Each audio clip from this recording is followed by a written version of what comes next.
Calling to order the November 9 meeting of the Mashpee Hit the button.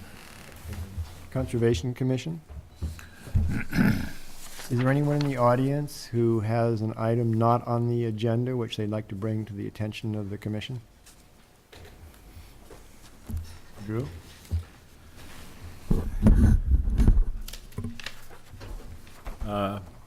We have the minutes listed as the first, was there one set of minutes or two? It's two I of think there them, are two. 10/12 and 10/16, 26. Did everyone receive the 10:26 meeting minutes? Because I got them out yesterday, so. Yes, I yes, want to make sure. Okay, so they're good. first up is the approval of the meeting minutes from October 12th, 2017. Do I Second. hear all in favor? Aye. Aye. Second set of, I abstain, I wasn't Oh. present.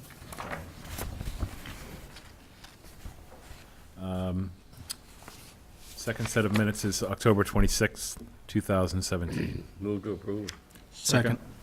All in favor? Aye. Aye. Aye. Aye. Passed. I'm going to save the enforcement order discussion till the end, because I think it'll just take up too much time in the beginning. The update on the Upper Quashnet restoration, we haven't received any new news from the Air Force yet, so just wanted to let you know that I'll keep everyone updated as we progress through the meetings. We'll only have one meeting this month and one meeting in December, so I'm hoping by the December meeting we'll have some new news regarding the Air Force. They don't need any more information, or, I mean, they No, I think it's just a matter of them convincing their contracting department that what we've proposed and the amount that's been agreed upon between the Air Force Civil Engineer Center and the town, you as the Conservation Commission on behalf of the town, is the right sum. And that's just really what the sticking point is right now. Are you encouraged? Well, I feel confident because the Air Force Civil Engineer Center is on our side. I want to make sure this is on. They recognize that the berm failure is something that they were responsible for, and it needs to be fixed. I think the issue is that there needs to be some explanation provided to the contracting center, or understanding, more to the point, that in order to evaluate the full impact of this berm failure, you have to go outside the berm failure area itself, meaning you have to look at the areas south to that and north, because it's all one connected system. And I think that's where there's some disagreement about why do you need to study these areas. Well, because what you do in the impact zone is going to affect areas north and south of it, and you need to evaluate and collect data in those areas as part of any sort of restoration scenario. So I think that point really needs to be understood and accepted, and that's why, part of the reason why the estimate is the amount that it is, to account for data collection in those areas. So We send waiters to the bureaucrats. yeah, not a bad Check it idea. out themselves. You got a whole bunch of them hanging in your office. You do. So that's no new news there, but I still feel encouraged. We'll hear something relatively soon. So, and again, I'll save the 29 Overlook Knoll for the end as well, as I think there's some probably longer discussion on that than we have time for before the hearings.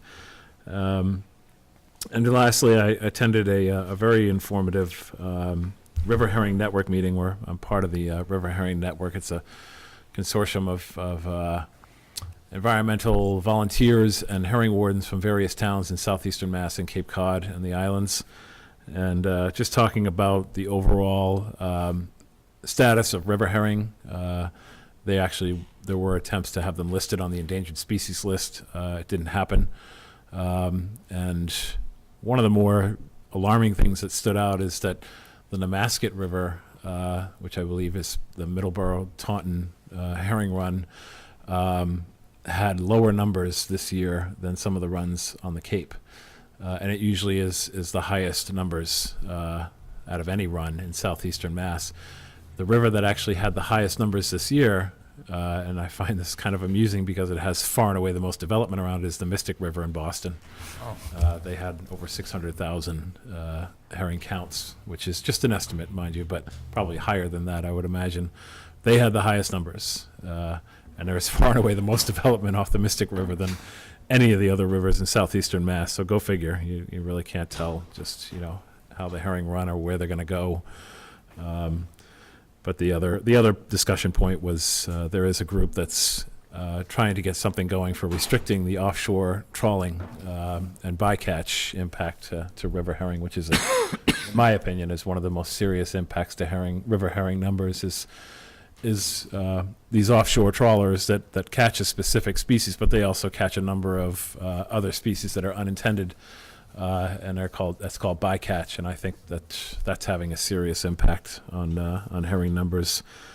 Wasn't the greatest news overall. The numbers are down this year compared to previous years, but there could be several factors such as the drought we've been having, which makes it difficult for the herring to leave the ponds back down the rivers. Over the last 3 or 4 years, we've had really severe drought conditions in various portions of the state, and that can contribute to lower numbers, predation, any number of factors. So they could bounce back. There wasn't a doom and gloom forecast for the future. It was just basically saying this is what the numbers show us right now. So, interesting.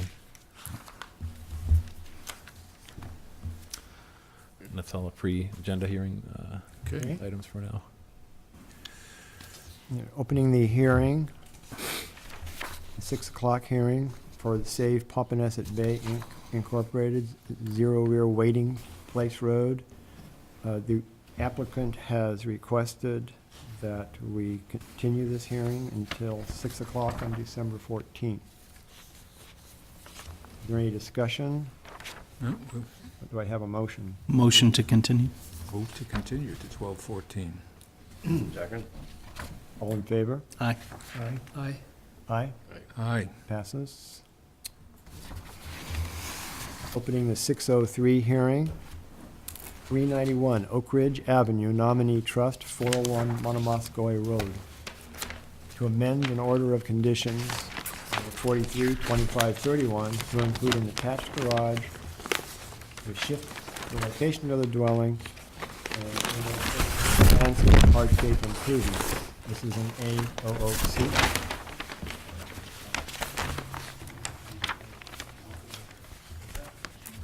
Oh, okay.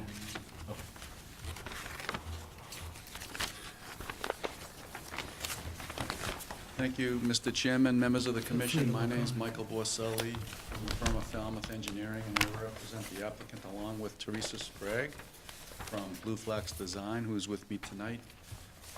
Blue Flax Design prepared a landscape plan and a land management plan as part of our application. And our company prepared the site plan and notice of intent application. I'm sorry, in this case, it was a request for an amendment. We did prepare the original notice of intent application. You folks have actually seen 2 applications for 2 distinct activities on this property and issued orders of conditions for both. Way back when, you issued an order of conditions for the existing dock that's on site. You issued a subsequent amendment to change the configuration of the dock, and ultimately a certificate of compliance was issued for the dock. There's a path from Monomoskoye that meanders through the vacant lot to the dock, if you've been on the site, and it shows on the site plan up on the board. The second activity was an application under a notice of intent to build a single-family dwelling and detached garage and appurtenances. After a lengthy review and some opposition from an abutter, you issued an order of conditions, and it went through a series of requests for extensions. It was actually issued, I believe, back in either '08 or '09, and due to the Permit Extension Act provisions and efforts on the property owner at the time, the order is still valid till March of 2018. So this is actually an amendment to that original application, and it's very similar to the original application. The new property owner adopted the concept of the layout of the house and garage and driveway, in effect the same. He has added and proposing an attached garage for his vehicles that he uses on a daily basis.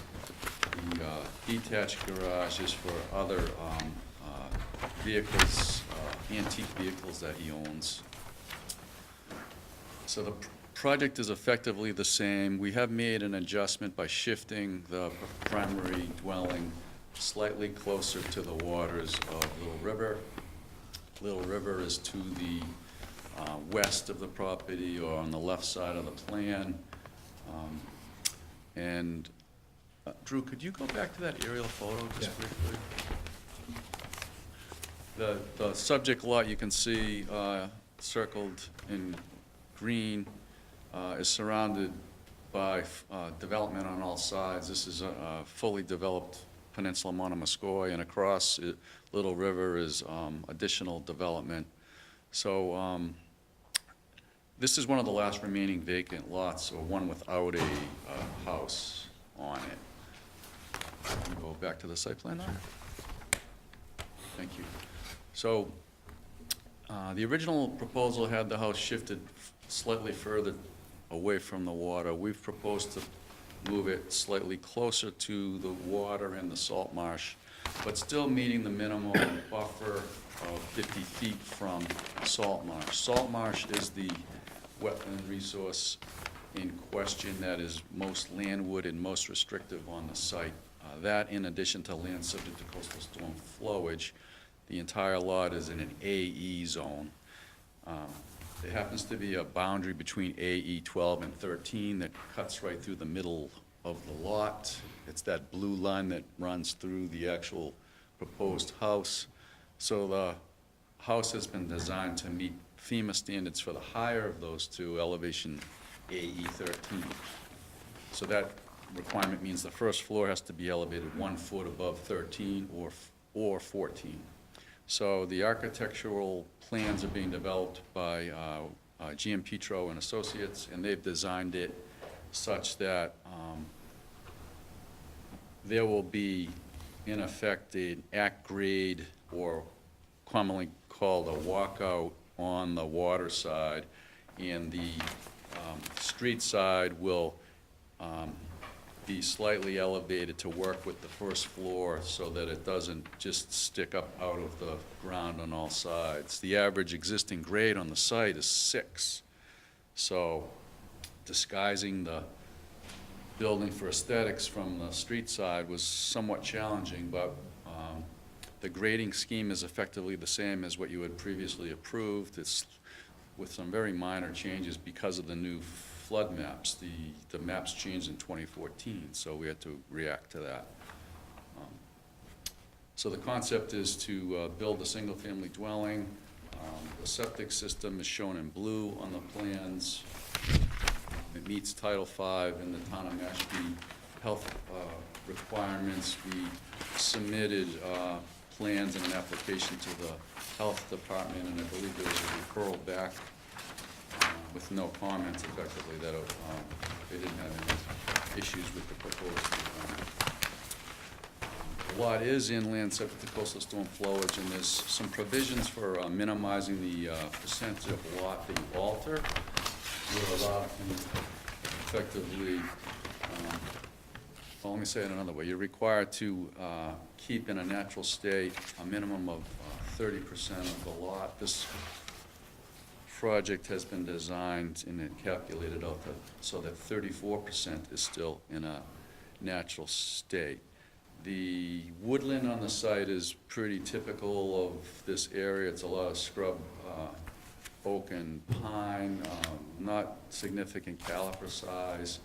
The driveway from Monomoskoye and that detached garage will be very close to existing grade with some minor regrading. So other than the footprints of the house, garage, and driveway, we're trying to keep all surrounding areas natural and keep the existing woodland just as is. There'll be some edges along the driveway and things that may need to be restored. But it has been designed to meet your regulation, I think it's number, regulation 25, land subject to coastal storm flowage. Everything else is pretty much as it was originally reviewed and approved by you. I think I'll turn it over to Teresa to talk about the landscape and land management, and then we'll go here for questions. Before, does anyone, it may just before any points get lost on the commission, if they ask questions on your presentation first. How far are you moving it? To the west? How far? We're shifting, I believe, 20 feet closer to Little River.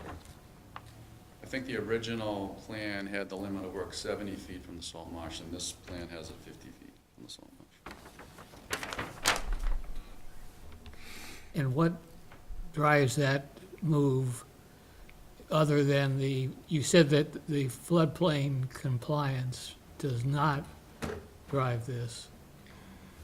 Well, the driving force, and it was the driving force originally, when we received the resistance from the abutter, was to basically line this house up in the same position as the abutting lots. If you look on the plan, you will see the house just to the, I'm gonna say the north or top of this plan.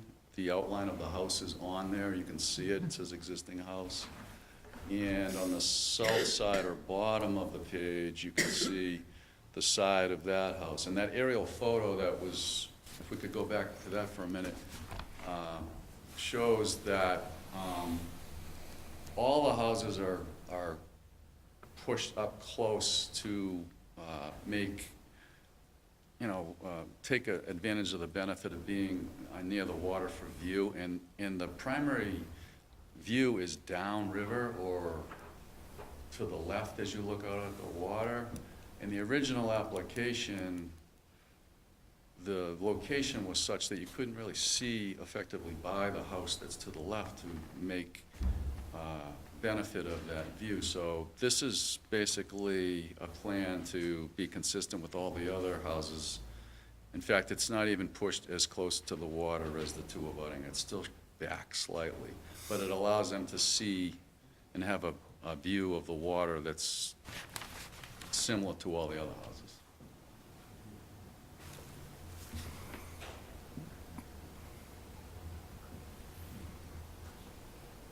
Drew, I don't remember a case quite like this.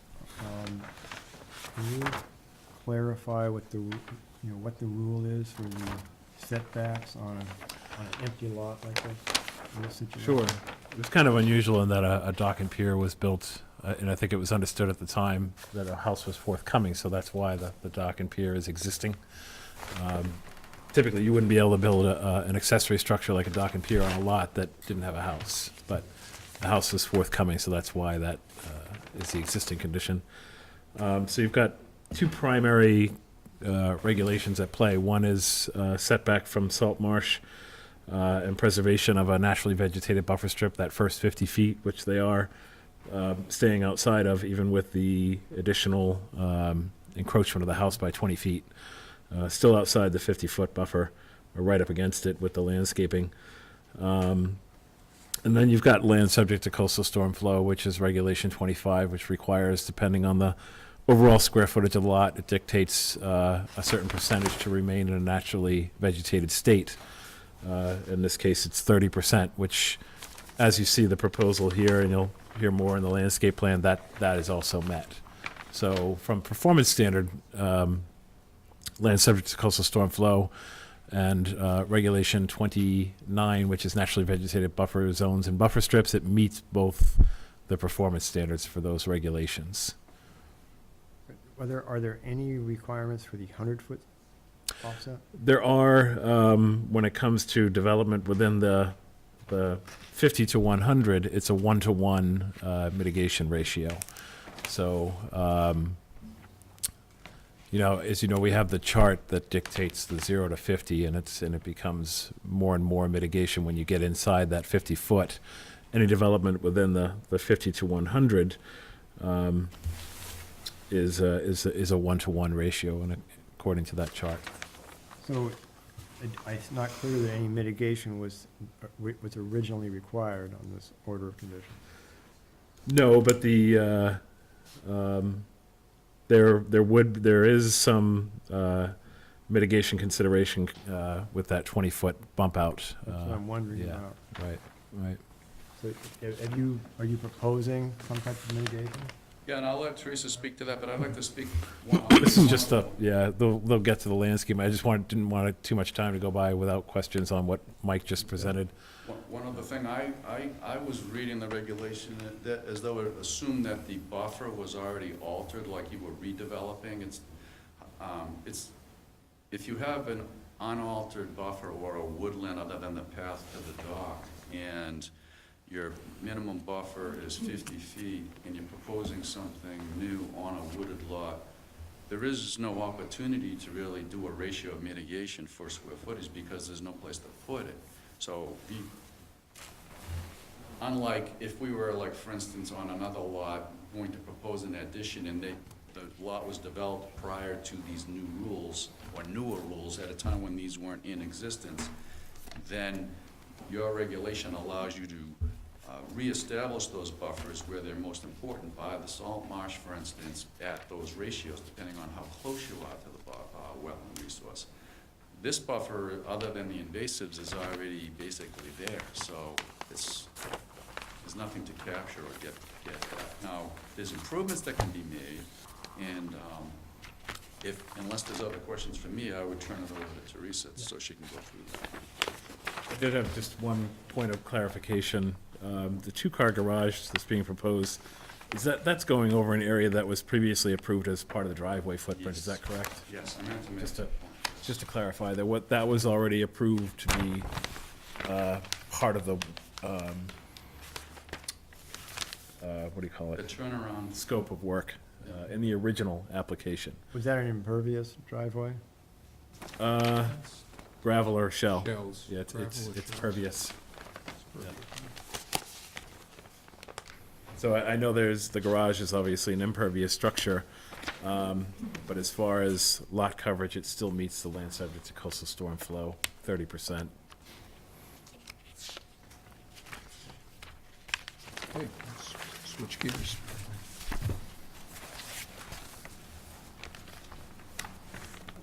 Good evening, Teresa Sprague, Blue Flex Design.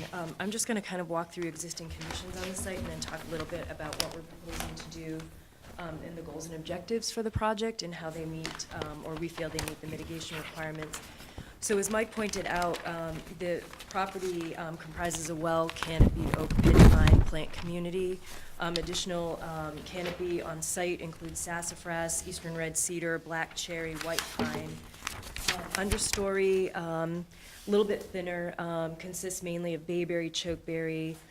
Ground cover layer includes black huckleberry, Virginia creeper, grapevines, Pennsylvania sedge. However, there is an overabundance of greenbrier and poison ivy, as you probably noticed when you went out along the site. In addition to the greenbrier and the poison ivy, which are aggressive but are native plant species, we also have a significant amount of Asiatic bittersweet, black locust, and some privet. In a lot of cases, the bittersweet and the poison ivy have completely overwhelmed a lot of the trees that are in the canopy layer. As Mike pointed out, resource areas include the salt marsh and the 100-foot buffer to the salt marsh land subject to coastal storm flowage. So as far as mitigation and the main actions addressed in our land management plan, what we're proposing to do is to manage the invasive and aggressive vegetation that's currently damaging the native vegetation throughout the property. And in doing that, restoring and maintaining a healthy, undisturbed, naturalized 50-foot wide vegetated buffer strip between the salt marsh and the developed areas. In addition to that, to restore and maintain that minimum 30% total lot area in a naturally vegetated state. To manage the tree canopy layer using best pruning practices. So if you walk through there, you've seen there's just a significant amount of dead limbs, damage to a lot of the pitch pine oak trees. There's one significantly damaged oak tree, which we're proposing to remove, and I'll kind of walk through the landscape plan with that. In addition to that, there are some eastern red cedar trees that have become completely shaded out by the heavy canopy that exists in that 50-foot buffer. And there's just a poorly pruned oak at the edge of the salt marsh, which we're proposing to remove and replace. And then the final goal for the overall plan was just to develop a landscape plan for the disturbed areas directly around the house, garage, and driveway that are consistent with typical landscaping, but still provide some resource area or buffer value. The plan itself proposes to, and I won't get into detail, but the description of invasive species removal is all included in the invasive species management plan that we provided on page 5, which goes into detail about how the invasive species will be managed and removed. We are proposing to use selective herbicide treatment to manage bittersweet and black locust. As you know, black locust is an invasive species that suckers prolifically when cut. So we'd like to cut and selectively treat with a basal bark wipe or drip method, both those two invasive species. Once those invasive species are removed from that 50-foot vegetated buffer strip, we're proposing to plant 79 shrubs and ground cover species, including black chokeberry, lowbush blueberry, black huckleberry, throughout those areas that are shown in green outside of that 50-foot buffer, to restore that to that minimum 30 or 34% naturally vegetated area. We're proposing to plant an additional 166 native shrubs, including chokeberry, inkberry, bayberry, arrowwood viburnum, huckleberry, lowbush blueberry, along with a native seed mix, which will include little blue stem, some fescues, autumn bentgrass, pathrush, coneflower, black-eyed Susans, baptisia, and butterfly weed. So that would include the area that you see on this plan above you that's shown in gray. That would be all of the low-grass and wildflower mix. That would also include a little bit of a disturbance area that we presume will happen along the edges of the driveway and the construction of the garage out to, forgive me for mispronouncing this, Monomoskoye Road. And then the understory will be filled, or voids in the understory where invasive species management is taking place would be filled with those native plant species that I just described. The important part of this is to know that, of course, the plan here is not showing canopy trees. So this area is a really well canopied site. The goal is to protect the canopy in the areas that are all shaded in green on the plan that you're looking at. We suspect that once we remove a lot of that poison ivy and the bittersweet, we will have some voids, and that's why we're proposing those 166 native shrubs to go in that area. Native plant species that are present, that I've just listed, will all be protected and left intact through the invasive species management process. The only thing that we would be doing is pruning, again, using best pruning practices that are described in depth in the land management plan, to just do regenerative pruning on some of these trees that are just in poor shape and have been neglected. I do have some photos of the eastern red cedars that we're proposing to remove. You can see that on the salt marsh side, they appear to be fairly healthy and green, where they're actually getting some sun.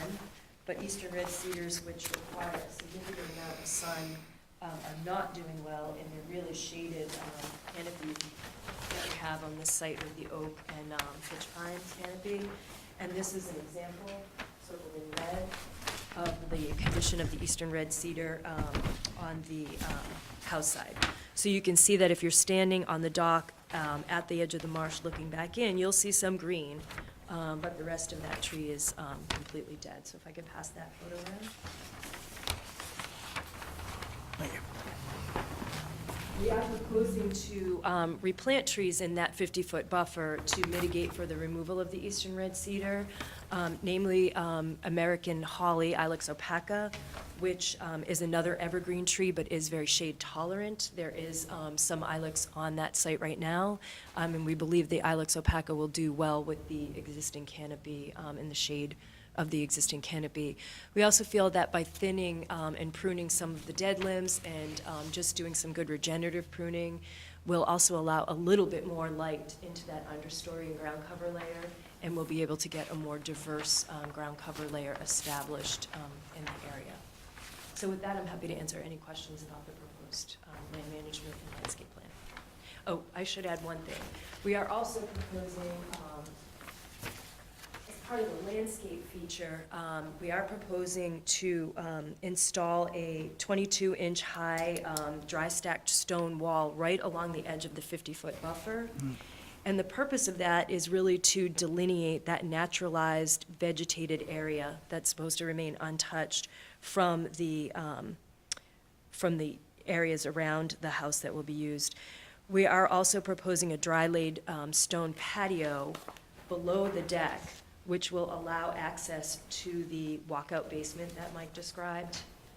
That walkout basement will be used for storage and for things like kayaks, paddleboards, et cetera. So we would like to have some access to that walkout area. The patio would be laid on a stone aggregate with a sand base, so it would be entirely pervious. I think that finishes the landscape plan in general. So between the, that stone wall and the structure is essentially a patio? Is that what I see there? Yes, that's correct. Yes, a dry-laid stone patio. Okay. So that's an additional increase in the footprint towards the west, is that right? Yes, that is additional structure. Yeah. So that's not part of the 20-foot expansion that you went over, Mike, in your presentation? That's in addition to the 20 feet? No. I was simply saying the original plan that is currently active had a limit of work, if you will, from the salt marsh. I believe it was 70. And now the limit of work from salt marsh will be 50. Everything landward of the limit of work is what we're proposing as structure and, patio below the deck and things like that. So basically, the whole project shifted to the water 20 feet. It still meets your minimum 50 foot.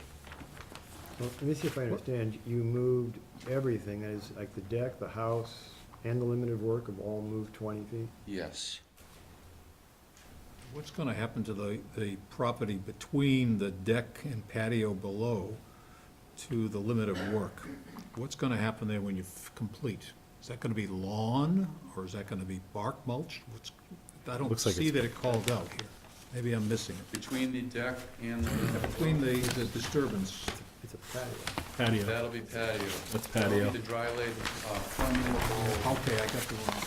Yeah, dry-laid, you wanna look at the- Permeable stone patio. Set on a stand bed. Okay. Oh, I see it.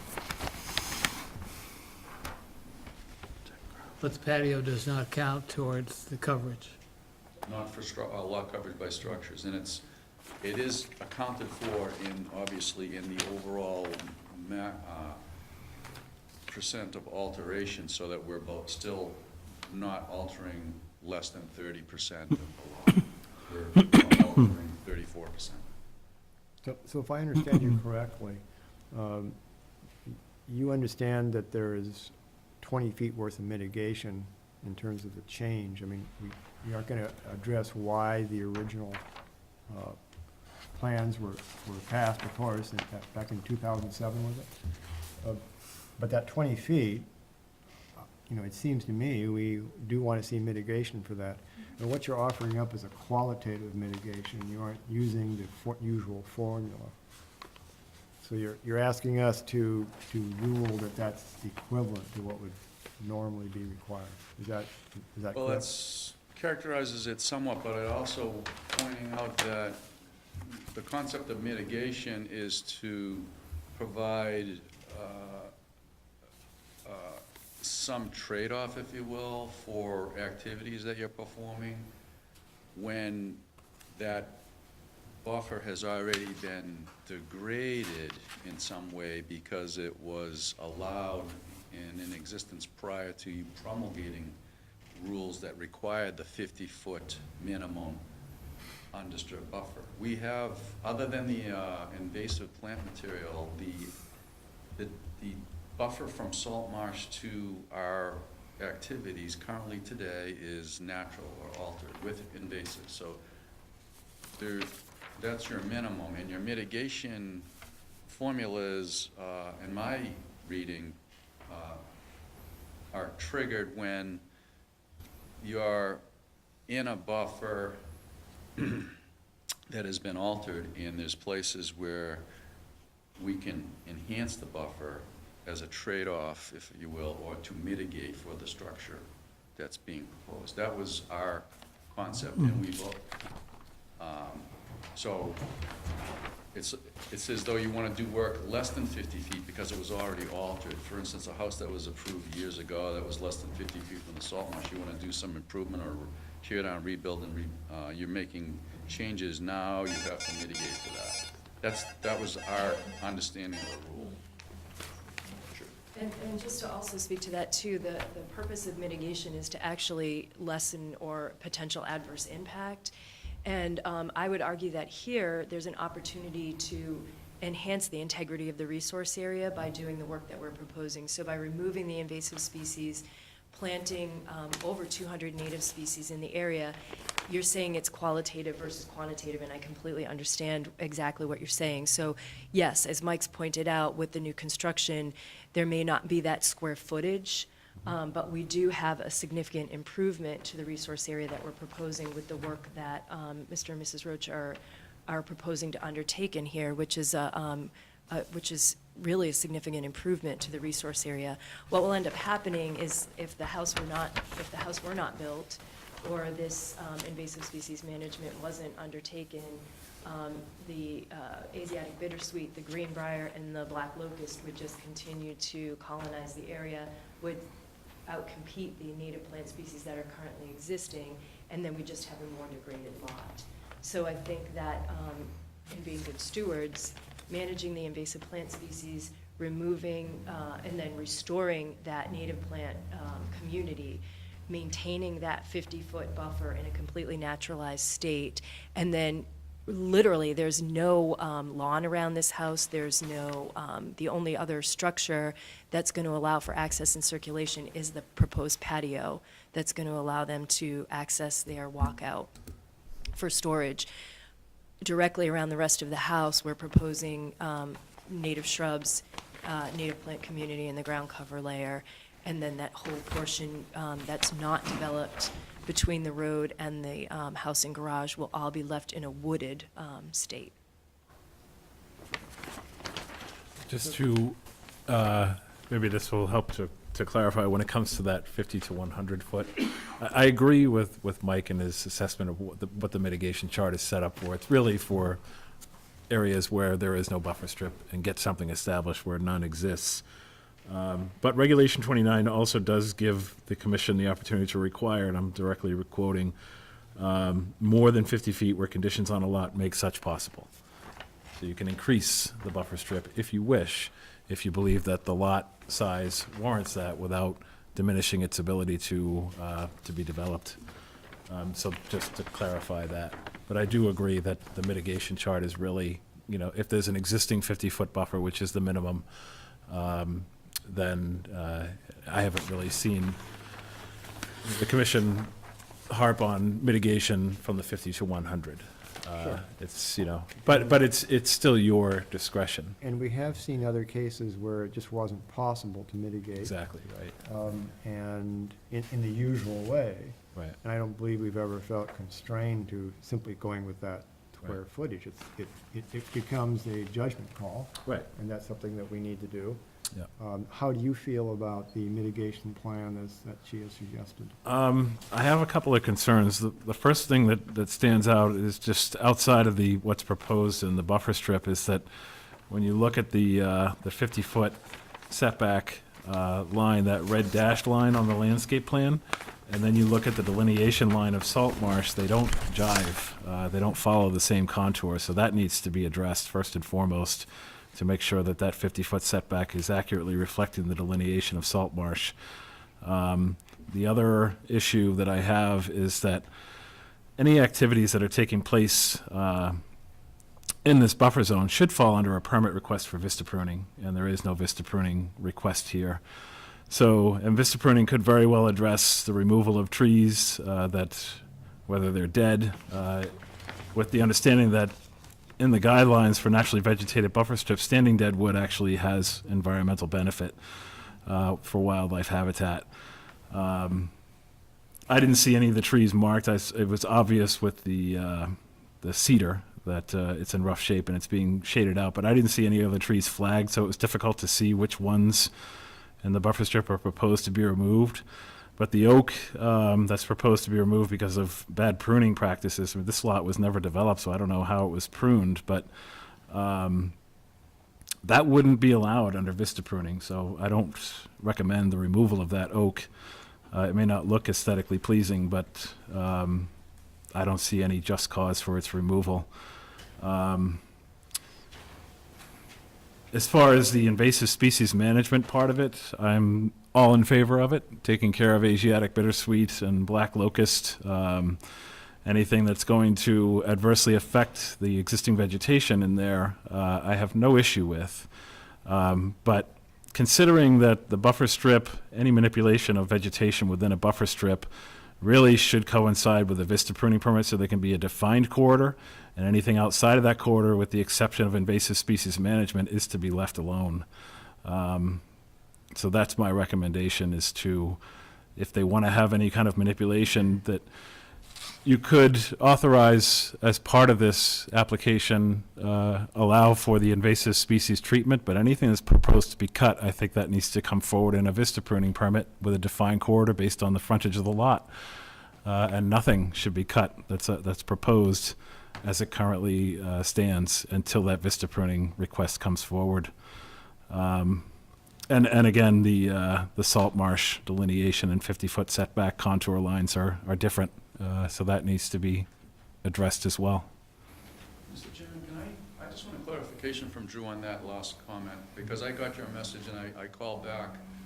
I think what you're saying is that the 50-foot line is in parallel with the salt marsh? Correct. Well, it's somewhat misleading. I did, and I could show you right now, with a scale, measure out 50 feet from all of the data points for the salt marsh to the 50-foot buffer, and in every case, it's at 50, or in some cases like 52 or 53, only because there's places where it jogs, and if you measure 50 from one place, it's not in the same place as 50 feet from another adjacent angle point, if that makes sense. So we took the most conservative or most restrictive approach to the 50-foot, and then, of course, made a line 50-foot parallel, which would be 100 feet from that. So there's no doubt, based on my review and measuring, that we're illustrating the 50-foot buffer appropriately, certainly not less than 50 feet. I'm hoping that's what it was. I think that's what you were suggesting. Well, yeah, in a way, but I mean, if you're going to accurately reflect, in every plan that I've seen, when salt marsh is delineated and you see 50 and 100-foot contour lines, they match the same contour as the salt marsh line. They follow that same contour. This one, the red line, if you look at it, that goes right behind the stone wall, doesn't follow the shape of the salt marsh line, does it? It doesn't look like it to me. Well, I guess I'm confused by the term contour and shape. You just Shape, Shape. the setback, yeah, I can- following I that, can- yeah. I can clarify that and make sure that it'll be that way, but I think you'll realize when I do that, the line we're showing is probably even more restrictive, but I can submit a revised plan. Yeah, perhaps you could draw in that exact one. Yeah. And then we will just simply see that you've drawn simplified curves that are more engineering Thank you. Yeah. sensible, That's what I was trying that to all of which Yep. are outside of the actual setback. That would just clarify it for us, we can more easily review the plan. But I did want to reiterate that I really do think that vista pruning needs to be requested for this, for any manipulation in that buffer strip outside of invasive species management that does not call for the removal of any trees, only vines and treatment of invasive species. But tree removal, that has to come under vista pruning. Okay, I just want to clarify. So the goal of this, of course, the property owners would like to have a view of the water, without a doubt. But the goal in designing this plan and the way it was designed is so that the vegetated buffer remains undisturbed. So rather than designing this in such a way that the property owners would have to come back to you continuously to do vista pruning. Let me just stop you right there, because Okay. vista pruning comes with maintenance and perpetuity, which means once a defined corridor, which is based on 25% of the frontage on the wetland edge, Yeah. is established, Right. it's a one-time permitting process. It can be requested through another amended request. Yeah, And then, once 3 seasons of vista pruning take place within Yeah. that defined corridor, and everything goes according to plan, that maintenance and perpetuity kicks in, which means they can continue to maintain the corridor without ever having to come back to the commission again, Yeah, forever. that's completely understood, but I just want to make sure that the commission understands that when we designed this, we designed it with the idea that once this management takes place in this first 3-year period, that the property owners will not have to do continual maintenance, because our goal is to maintain a naturally vegetated, undisturbed buffer. So that, in my experience in doing this, when there is continued disturbance within that 50-foot buffer for even things like minor vista pruning, we continue to have issues with invasive species. So the whole idea of this is to design it in such a way so that once the house is constructed, the management plan is complete, that the area will remain truly an undisturbed, naturalized buffer area that will not require any continued disturbance in order to maintain vistas. So, I think it's just a way of, and I'm not could being just be accusatory here, semantics. it's getting around the vista pruning protocols, which are highly defined. yeah, understood, completely And so understood. that's why I said if you separate out the invasive species management part of it, Yep, and the commission not to consider the requested removal of the trees, specifically the trees, yep, that should be left off the table. And if Okay. you wish to address the trees, it should be done through a vista pruning permit. yeah, understood, okay, yeah. Was there, we don't wish to be in a position where we're further restricting you relative to what the commission originally allowed. So I just want to be clear, we're talking about a 20-foot difference in mitigation. Was there an original landscape plan that did allow any of these tree removals or anything like that? No, at the time, we didn't have a consultant, I see. which we made a decision as part of our application to show you how we Right, can I do things understand to that. improve Okay. things, so that Okay. you could weigh the, I just want to make sure that we're not overstepping, that's all. Right. So as I see it, we're being asked to make a judgment call as to whether the overall plan is satisfactory in terms of our usual expectation of mitigation.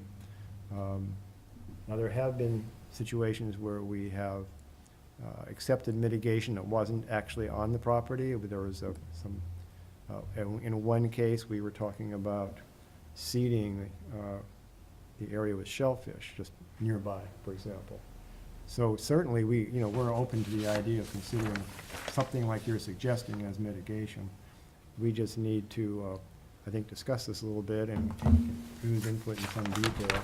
And as far as I'm concerned, it would appear that the cutting is off the table. It doesn't sound like you want vista pruning because you don't want the ongoing maintenance involved. And that's, of course, is your decision. Yes. Well, I should say, just with a caveat, with the way the plan is designed is so that there doesn't have to be continued maintenance. Sure. I do believe that they would like to maintain some views to the water, And that right now they're looking at dead cedar trees, and I completely agree that snags have very important wildlife habitat value, absolutely. Here, I would argue that the lot is so well canopied that these cedar trees that are completely shaded out are just in really poor health, and that there'll actually be a greater wildlife habitat benefit by replanting the Ilex opaca that will tolerate the amount of shade that's existing, because we're not proposing to remove any other trees, and as you can see from the photos. There was an oak tree, Oak, I oh, you believe. said right by the Oh, salt sorry, marsh. Yes, we are, outside of two-seater. the 50-foot buffer, we are proposing to remove one damaged oak tree. We are proposing to remove 2 oak trees. One of them is severely degraded. It clearly had gall wasp. As you know, gall wasp infestation seems to have passed and things are doing okay, but there's a lot of dead branches. It's very close to the house. And then we are proposing to remove another oak tree that's just simply too close to the structure. And this is shown. There's three oak trees total. There's one oak tree by the edge of the marsh that we're Yeah. proposing to remove. That's this one right here. Right. That's the oak tree by the edge of the marsh, and then this is the oak tree that's outside of the 50-foot buffer zone that we are proposing to remove because it's simply severely degraded and going to be very close to the structure. So we're proposing to remove 2 trees close to the structure. They're marked with a red X on our landscape plan, just to the north of the proposed deck in the area where we're showing patio. And then in addition to that, there are 2 cedar trees. I believe they're marked with red X's, location approximate. They were not surveyed in the field.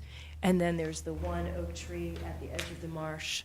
That's this one here that we were also proposing to remove. So 3 trees within the 50-foot buffer to be replaced by 4 Ilex opaca. And then there are the 2 trees that are by the edge of the house outside of the 50-foot buffer that we are also proposing to remove. One's significantly damaged. The other oak tree is a fairly healthy oak tree, but I just fear it's too close to the structure. If I could just follow up, I think I hear you about doing that under this application. We understand, you use the term off the table, and that there's a vista pruning protocol. So we could come back for a second amendment for the actual work that you would consider vista pruning, and just talk about the invasives management as a way to provide you with a different type of mitigation. And we would understand and expect a condition that no trees until we come back under your vista pruning Yeah. protocol, if that's the way you want to handle it. Well, I mean, that's my recommendation, is because obviously view is, it's a consideration. You have the oak to be removed near the salt marsh, and then you're proposing hollies off to the side. Sure. So that's pretty obvious that it's a view consideration. So, and that's a fairly large oak. I mean, it may look ungainly, but it's very close to the salt marsh. It provides good cover, provides good nesting habitat. So that's why I would say absolutely no, even under a vista pruning permit, that get removed. But, that is the consideration here, is it's in addition to, revitalizing habitat, is to achieve a view. And if you're trying to achieve a view, we have specific protocols in place that should be followed. Sure. Under a vista pruning permit application, so. I understand. Drew, could you summarize and restate what you're proposing would be the scope of work for the site to include any vista pruning or other addition? Yeah, what my recommendation is, you have in the project description, an invasive species management plan. Right? Part of that plan includes the removal of 3 trees within that 50-foot buffer, 2 cedars and 1 oak tree. Those 3 trees specifically, I'm recommending be left off the table in your decision, that someone make a caveat during your, when it comes time to vote on this particular application, that those 3 trees be not part of your approval if you decide to approve this project.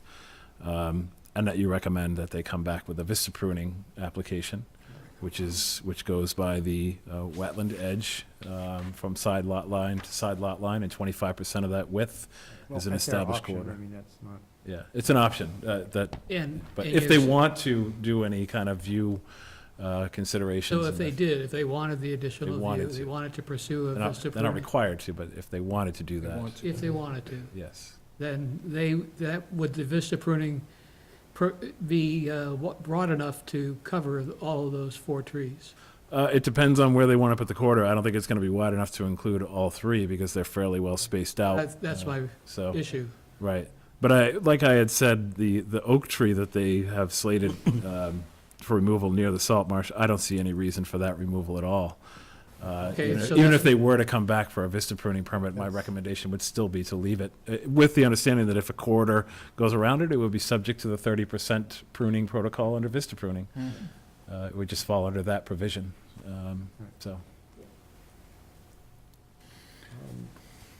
I mean, I'd like to see a little bit further discussion, but before we do that, is there anyone in the audience who has any questions or comments on this proposal? Are you accepting other questions? Yeah, Are of we course. only at vista pruning? Or No, only at? no, we're not talking really I'm about I'm vista just pruning. looking at it, flipping back and forth between the 2 plans. I don't see any plan to do water runoff management. You have a very large home on a very small, narrow lot. I'm just wondering how you're gonna take care of the roof runoff and manage it so close to the resource area. Through you, Mr. Chairman, we will provide, and I can provide you details for dry wells for the roof runoff. So all of the leaders and downspouts will be connected to dry wells that will be installed along the edges. The driveway is pervious, and it pitches away from the well and resource. So we can mitigate the roof runoff with dry wells. It just needs to be called out on the plan, that's all.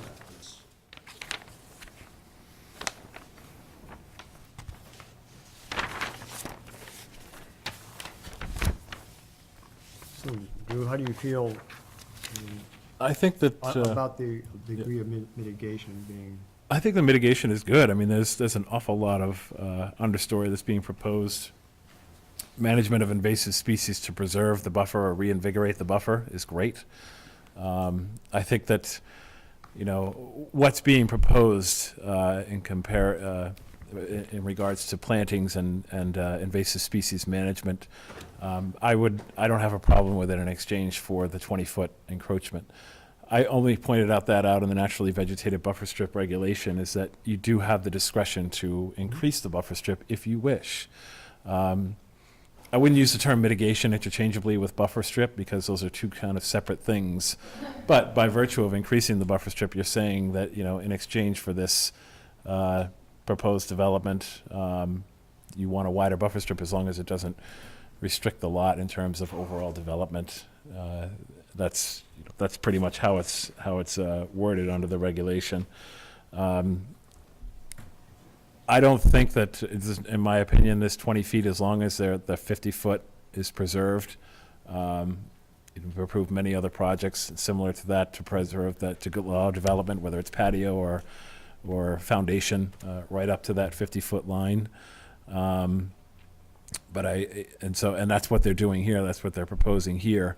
That combined with all of the understory plantings that are proposed in and around the vegetated areas around the lot and inside the buffer strip, I think it's pretty significant improvement. Okay.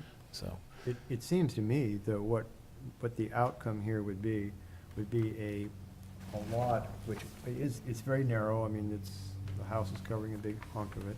right. It's unfortunate, but the actual vegetation that will be in place if this entire plan is done will be substantially superior to that on the majority of lots that are on the saltwater in Mashpee.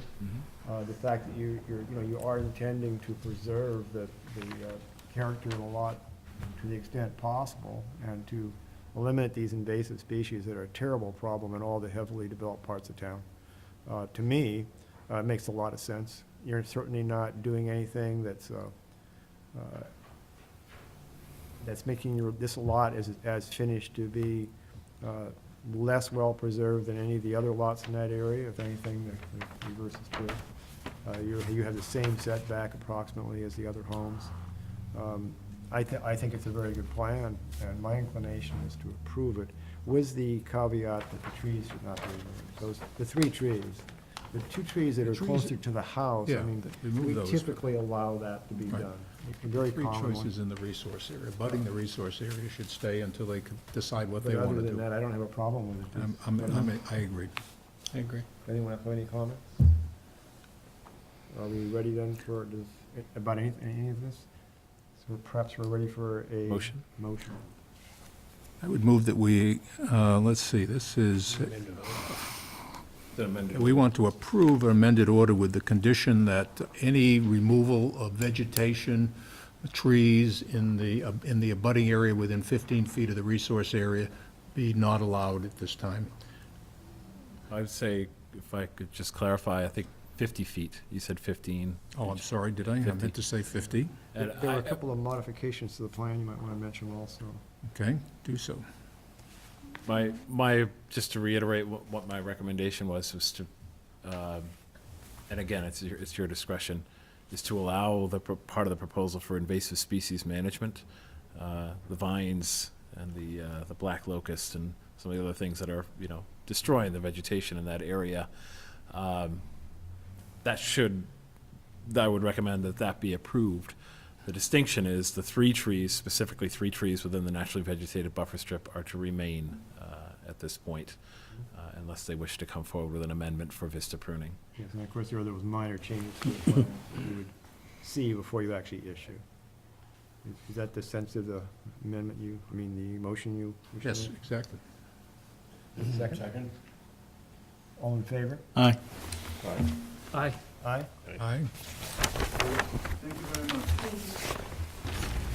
Thank you.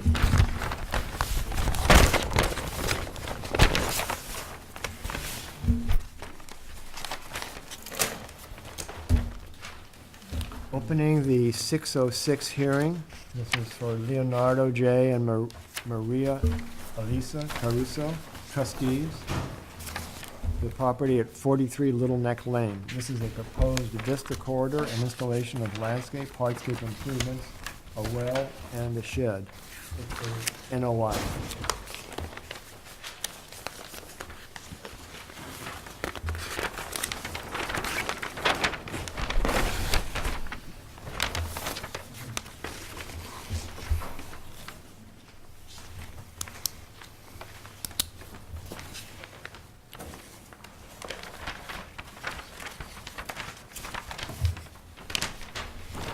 Thank you. Good evening. For the record, my name is Tom Bunker with BSS Design, and Mr. Caruso is here with me now. Also, Mary LeBlanc did the planting plan. BSS Design did the survey of this project, and Mary LeBlanc did all the design work and the planting plan and all for this, but she couldn't be here tonight. I'll carry on the best I can. So we have 43 Little Neck Lane in this location. It's a dead-end road in New Seabury. One of these points here.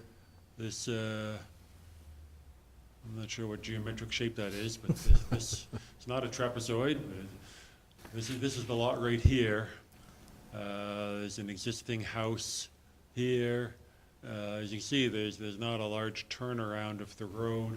This location, and we'll get to it, but one of the reasons for some of this work is to create a little bit more parking because there's just not enough room here.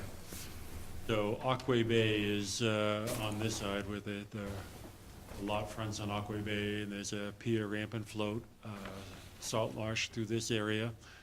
Pretty steep slope right here. Goes up to, there's a walkout level at the house, which is at elevation 14. The main floor of the house is at 22 up in this location. And then the lot, there's some steps and all going up to the parking area. The road is up around 26 and 28. The house is well down here, fairly close to the resource area. It's on a resource area. The top of the coastal bank is actually right through this location here. The flood zone, AE elevation 12 runs through here, and of course then there's the Mashpee flood zone a foot higher up to elevation 13. and this slope is steeper than 4 to 1. So this area right through here, up to this point is considered a coastal bank, and that coastal bank is over here also. So it's being proposed on this location, which we can point out that the 100 feet off of the salt marsh line runs right through here. So pretty much all of the property is within that 100 feet from the salt marsh. What's being proposed is in this location right here, a proposed shed, because it is a fairly small house, and this would be for bicycles and things like that up in this area here, because there's just, you know, not good access to storage down below from up at the road location. So the proposed shed here, which is 12 by 18, I believe. Yep. 11 by 18, close enough. Yeah.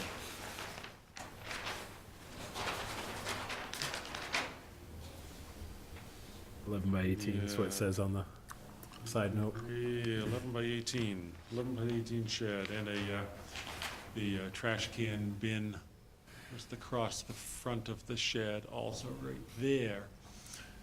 And then this hatched area will become one more parking space. And it'll be an extension of the gravel crushed stone parking surface held with a small timber retaining wall here. So although it might be parking with the crushed stone, it will hold any water and not cause any runoff that could go down the slope here. For this, there are 6 trees, 6 oak trees and 1 oak stump right there that will have to be removed to do this work.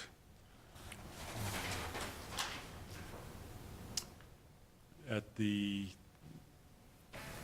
down here, and actually there's more on Mary's plan, I don't know if that's on the, It is, yeah. here, but there's, you see really it's a better scale and all, but there's, this area here is removal of invasive plants, vines, bittersweet, ivy, poison ivy, things like that through here. Replacement with native shrubs. Also a 2.5, I think it's a 2.5 foot wide maintenance path running through this area, just so they can continue to keep the invasive plants and all under control. This area here will just be leveled out. An existing, you know, not well-shaped, graded lawn area will just be leveled out a little better. A 2.5, roughly 2.5 foot high fieldstone wall right through here, just to hold back the loam for this lawn. And you can see also a lot of planting above and below this wall. A lot of planting, you know, all over, and this will take the place of all the natives that are removed. No native plants will be taken out from this area, especially the trees are all to remain. It's a matter of, again, removing non-native plants and filling it back up with mostly native plants. I don't think all of them are. I don't know all the plants that are up in that list there. But anyway, doing the work there as in a resource area improvement, vegetation improvement, and then a small area of vista pruning right here. So this is where the existing walk, the steps and going out to the dock are right here, and then a small area right here, the little trapezoidal shape for a vista pruning to get a view out to the water. We feel that there will be wood trees taken out from this site up here, further from the water and the resource area, but there'll also be a lot of resource area vegetation management and improvement here. which I think will have a net positive impact on the property. Take your questions.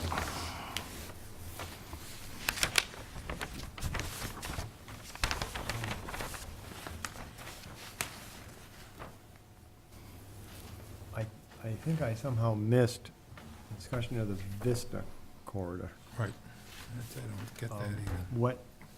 What are you proposing in terms of a Vista corridor? Or is that a misprint or something? Excuse me? No, he did mention the vista pruning. I don't know. I just don't see where it is, though. I It's don't- kind of hard to, in the landscape plan, I'll have to, Okay, let's go to the engineering plan. this one here, it's easier to see on this one. Oh, it is. See the shaded dots? Ah, That's the, okay. on the 20-foot. Okay, gotcha. Open up the landscape plan. And a lot of it is, It's kind of a busy plan, so it's easy to blend in, but this shaded dots, 20 Ah, feet. okay, yes, So everyone see that? thank you. 20 foot. Yep. and a lot of it is over where the steps and the walkway are already, so it's just trimming off, according to your vista pruning standards, trimming the branches and all, no trees to be removed. Okay.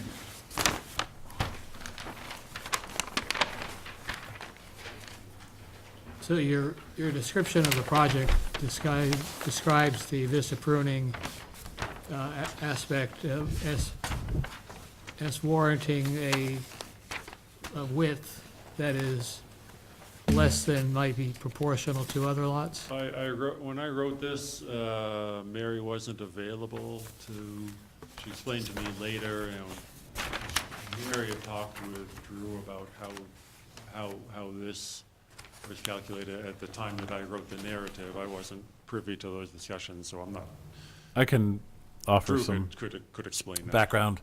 You can see from the shape of the lot where the lines converge towards the bank that there isn't a lot of frontage along the wetland edge. Challenging. Yeah. for- So Mary, and you'll see this on the engineered plan, not the landscape plan, but you'll see two lines going over the dock where it says dock. On the dock, you see the 20-foot line, and then you see another one below it that says 17-foot. Does everybody see those two Yeah. lines? 16. 20 and 17. 17, and then there's 20-foot line that runs across above 17. Point it out. We don't see it. 17? On the engineered plan. On the engineered plan. Okay. Try this right here. So, It's I got it. I know. 16 feet wide. 17, 20. These are two different, the 17-foot, from what I recall from correspondence with Mary, is that based on our frontage, 25% width corridor based on the frontage, the applicant would get 17 feet of a vista corridor. They're asking for 3 additional feet to make it 20 because of the restricted frontage based on the lot size. So that's what that's about. Is that sound? Yeah. Yeah, and if you went back So to they're asking for an additional 3 feet beyond the 25% that would normally be allowed because the frontage is so narrow. I personally don't think it's a big deal. It's a relatively Not a minor lot of trees request. out there to remove anyway. Right, it's actually a situation where the bank is so steep, the treetops are almost like barely coming over the top of the deck, so it should be a fairly easy vista pruning application. You're only dealing with one vegetative layer, trees. Yep. The shrubs are way down below, and they keep getting lower as the bank gets lower, so they're not even gonna really come into play, even though they So would no be trees are gonna be removed. There's one 8-inch just oak, pruning only. Yeah. one 8-inch oak called out here that'll probably Yeah. be done, taken What's that? down. There's a one 8-inch oak in the middle of the Vista corridor. And if that's That would be pruned, right? Well, yeah, removed, no, nope, You can't remove it. can't remove it. can't remove If it. it's over 5 inches, it's a mature tree, and that's where Okay. that 30% pruning protocol comes into play. If it's under 5 inches, it's a sapling category. 20% of saplings can be removed at the discretion of It's the. a very odd lot, and it Yeah. would be unreasonable to hold to that the site, remember? I mean, unless the phone butter has some complaint or something about the idea, Right. I cannot imagine. It's a minor request for an increase of 3 feet, which I think is not going to affect anything, make anything worse for the wear. In regards to the request on the upland portion, I know it's a busy plan, but you can see the 50-foot line going across. It just, there's a total of 7 trees to be removed to accommodate the shed and the additional parking area. But they are all outside the 50-foot buffer. And of course, you know, you have the situation where it's pre-existing non-conforming structure that takes up most of the 50-foot buffer anyway. So the most important aspect of this application or resource area is the bank itself, because it is a very steep bank. So making sure that the bank is preserved with the understanding of vista pruning. But no part of the application, no part of the project is going to adversely affect the stability of the bank. And whatever vegetation is remaining in the buffer zone, the 50-foot buffer zone, significant portion of that on the southern part of the house is being enhanced greatly, invasive species being removed. I like Mary's plan a lot. I think it's going to enhance the Question. lots considerably from a vegetated and wildlife habitat standpoint. So I think the landscaping looks good. And like I said, the only request of a waiver is that additional 3 feet for the vista pruning. Everything else is outside the 50-foot and wouldn't adversely affect any of the performance standards. Does anyone in the audience have any comments? Move that we close an issue in regards to the application of Leonardo and Maria Elisa Caruso at 43 Little Neck Lane. Second. All in favor? Aye. Aye. Aye. Thank you.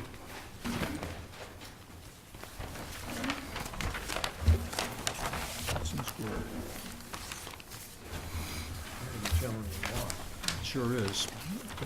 Step out your door and fall into the water.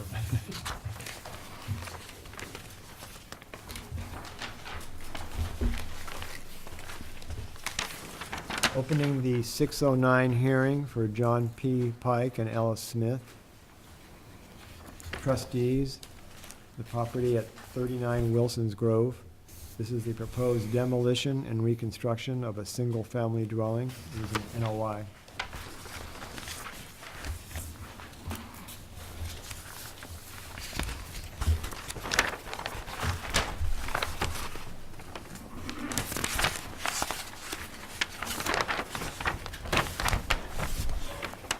Thank you. Tom Bunker with BSS Design. We have a property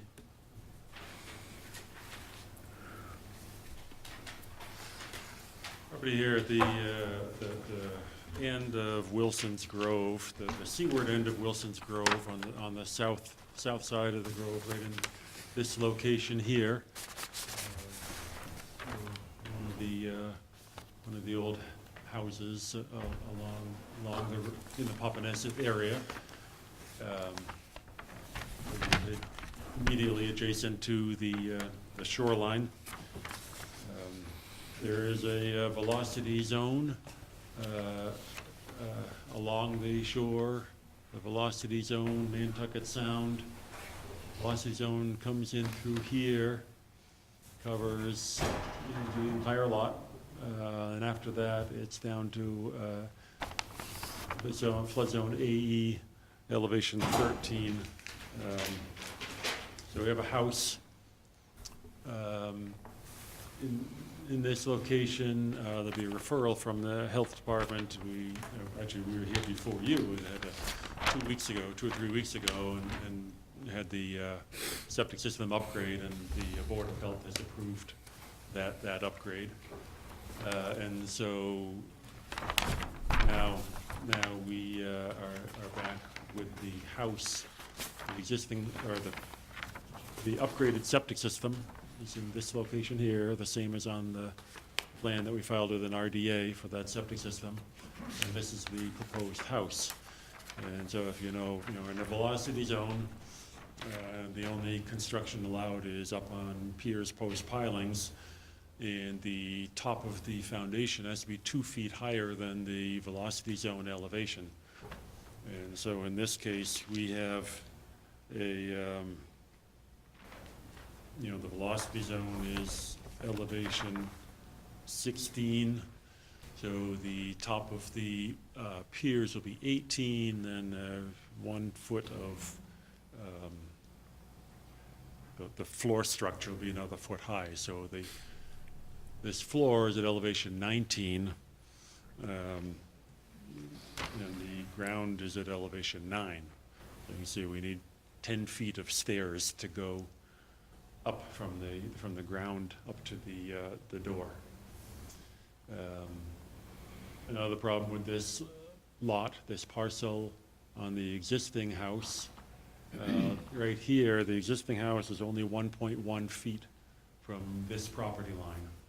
And so for the Board of Appeals and for the neighbor, we've moved it away and just for possibility of constructing this house, we moved it to 3 feet from the property line. So the whole house was moved 1.9 feet. And the only direction to go is closer to the water. It is So it says 1.1 existing, 3.0 proposed, proposed. yes. Okay. So we've, basically from 1 to 3 feet, we've moved it. So we moved it almost 2 feet closer to the water. Oh, closer. Closer Okay. to the water, further from that property line. And of course, and we did, we have these stairs, which obviously are required to get up to the house. So these steps here are also, they're 4 feet wide, and they are closer to the resource area. As we had talked a few weeks ago, we have this old timber piling retaining wall through here, which would constitute a coastal bank, and we have the coastal beach and some dune down in this location, and of course Nantucket Sound, the high water line here. So it is moving closer. Again, by these steps are closer by 4 feet, plus the 1.9 feet, so we're almost 6 feet closer in this location. I guess except for that one corner right in here where we have the existing dimension of 19 feet, that's to the chimney of the house right in this location, and then this location here, the proposed is to be 16 feet from the street, from the property line. That's those dimensions, the nearest foot are to the basically the top of that bank, that seawall right there. Down at the bottom corner here,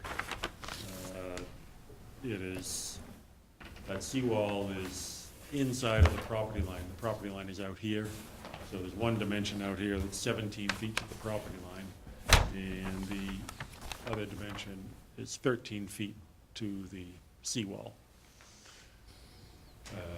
Yep, there we go. So that's the house, the chimney, and right now they're driving around here. There is a buffer, Rosa rugosa buffer strip along here. And so if you can imagine that up 10 feet higher than it is now, that's what you'll get. So on the plan, because of the added coverage, now we're showing 839 square feet of planting. This area down here on the next lot down is a low area. There's some dune. It's in the velocity zone. As undisturbed area is probably unbuildable.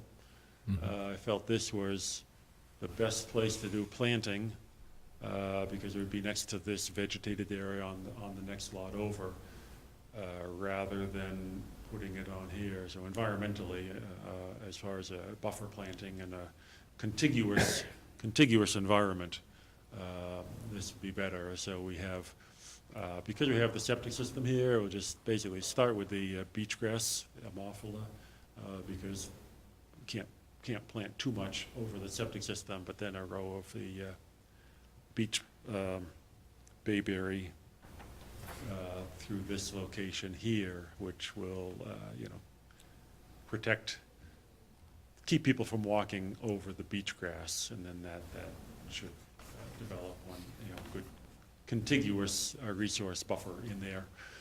And of course, remember that this is going to be up on 10-foot-high or 9-foot-high piers, so you don't necessarily have to walk around the house.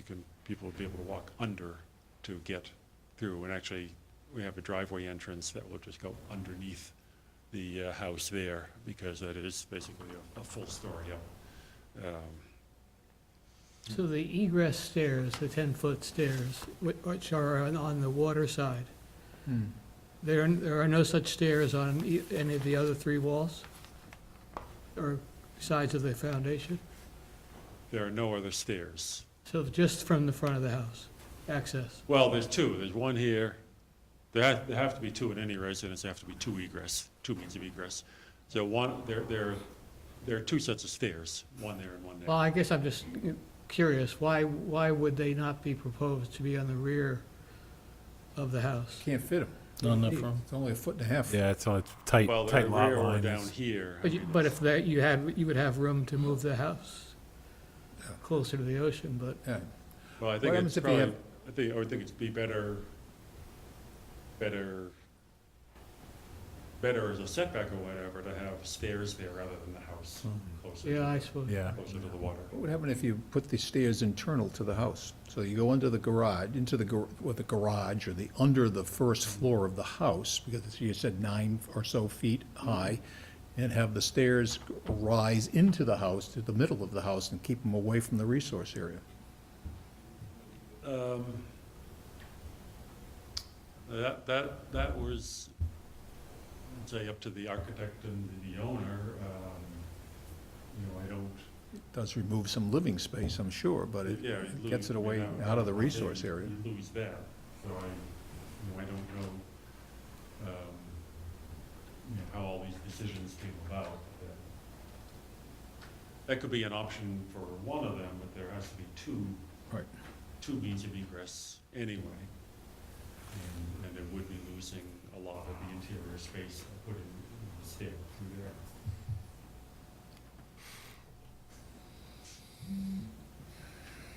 Given that there's a lot of Rosa rugosa all along the edge, is that what we would like to see when we talk about mitigation that needs to be put in there? What happens if the mitigation removes some Rosa rugosa and put As I've mitigation? found out recently, to my surprise, is that you can still get Rosa rugosa, or you can get Rosa rugosa at nurseries now. It's starting to come around as a more acceptable native invasive, if you will. I think it's, where it's established like this in the case, I'm going to show you the slide. It is providing some pretty good stability behind that wall. Yeah, If you were to try and replace that with beach grass and loose sand, years. you'd be taking away some pretty significant stability that's in place. That looks solid when you visit it. Yeah, I think my recommendation would be to leave that alone. I think the area, and unfortunately I don't have a shot of it, where Tom was saying you can't really see from these photos, but where they have the mitigation proposed, which in the bottom right photo is kind of the majority area, behind where I'm taking that picture, there is a significant patch of beach grass. So it makes sense to have that contiguous, and beach grass planting over the septic is certainly better than shrubs. I understand that, and the root mass and things like that, it won't disturb the septic system. So I think it makes sense. The addition of the stairways, you look at the lower left photo, where the chimney is bumped out. Stairways, in that location, they're not really going to adversely affect anything. I mean, they are encroaching into the buffer zone, and there is Yep. mitigation to make up for that, which would expand an area of beach grass. Plus, what I've found out from the other areas of planting beach grass is that it does spread very quickly. Given some recreational concerns, if you were to plant beach grass on the beach side, in front of the remaining property line in front of that pile wall, chances are it would start spreading down the beach and seriously eliminate some beach area very, very quickly, as has happened in other areas, and that was a concern raised by the residents of Papaneset, was the spread of beach grass reducing the usable beach area. So there are considerations for recreation with that location. But considering that the area next door is already a well-established area of beach grass, this is just expanding it by proposing it where it's currently proposed. So I think it's a good location, and it's good to have that buffer of bayberry to prevent people from walking on it. Is a good idea. So that's my recommendation. I don't think the stairways are really going to affect anything one way or the other. But they are. You're right. They are encroaching closer. They could reconfigure them, but it may reduce the living space in the home. At least one of them. How about the runoff from roof runoff? You don't know what the elevations of the house looks like in terms of the design, the architecture of it.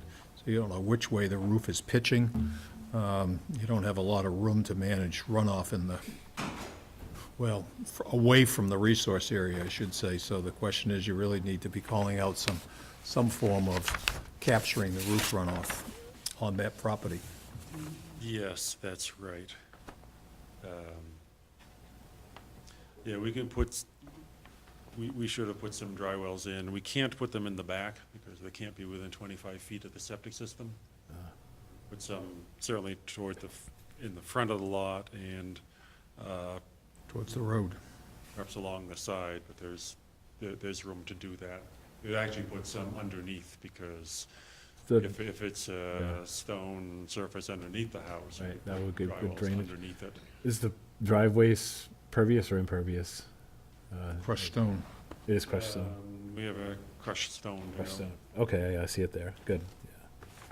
Yeah, the other thing is you want to keep it on the lot, because as I recall, this pitches down away That's what it from the is. resource area. You're going to be You're gonna have creating a flooding, lot of problems for neighbors. And if yeah. you've ever spent any time in Papaneset, Yep. the water runs away from the water into welling areas.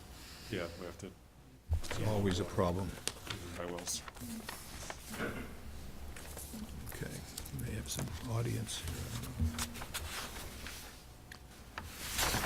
Does anyone in the audience have any comments or questions? Please step forward and identify yourself at the microphone. My name is Fred Snowman. My family owns a house directly in back where that 1.5-foot property line is. My biggest concern is exactly what you said about the runoff from not only the roof of the house, which I understand the square footage is going to be larger than the existing house, but also I'm unclear about the elevation of what is going to be underneath the house where there's going to be parking. Because up by the seawall, I believe the elevation is higher than in the back of the house where our property line is.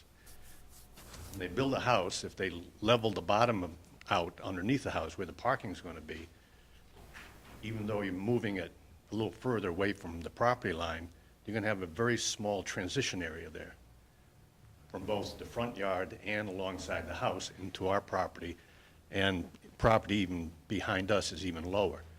So I'm just wondering what kind of transition there's going to be from that front property to our properties in back. It seems to me it's just a very short distance to transition. I'm concerned of water running off, erosion, things like that. I'm also concerned about, I don't understand the size of the house, you know, the square footage, you know, whether that is an issue or not.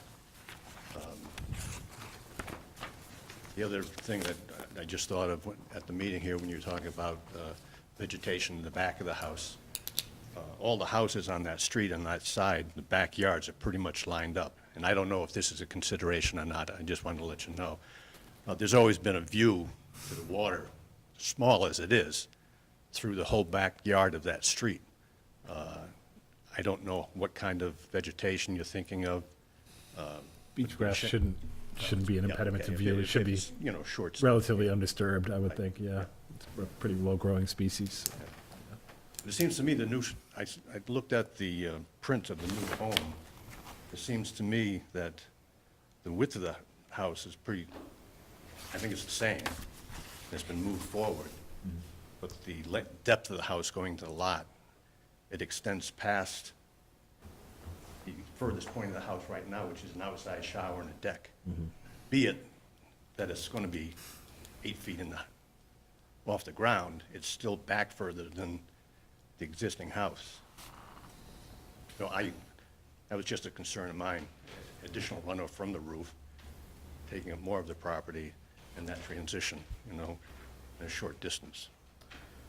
We can, I think Tom might be able to address your question about the runoff and excessive runoff, and we can certainly, if the commission approves the project, condition, what the permit that we issue is called an order of conditions. It's a, step-by-step conditions that dictate how the construction should happen, how the final plan should come to reality, and how it conforms to the Wetlands Protection Act, and how it addresses any sort of other issues when it comes to abutters, resource areas, everything that surrounds the house. So the commission can certainly, put in a condition, or require a condition to be put in that addresses runoff capture to not adversely affect, cause erosion onto neighboring properties or flooding onto neighboring properties. So those are things that we can build into the permit that would be a requirement.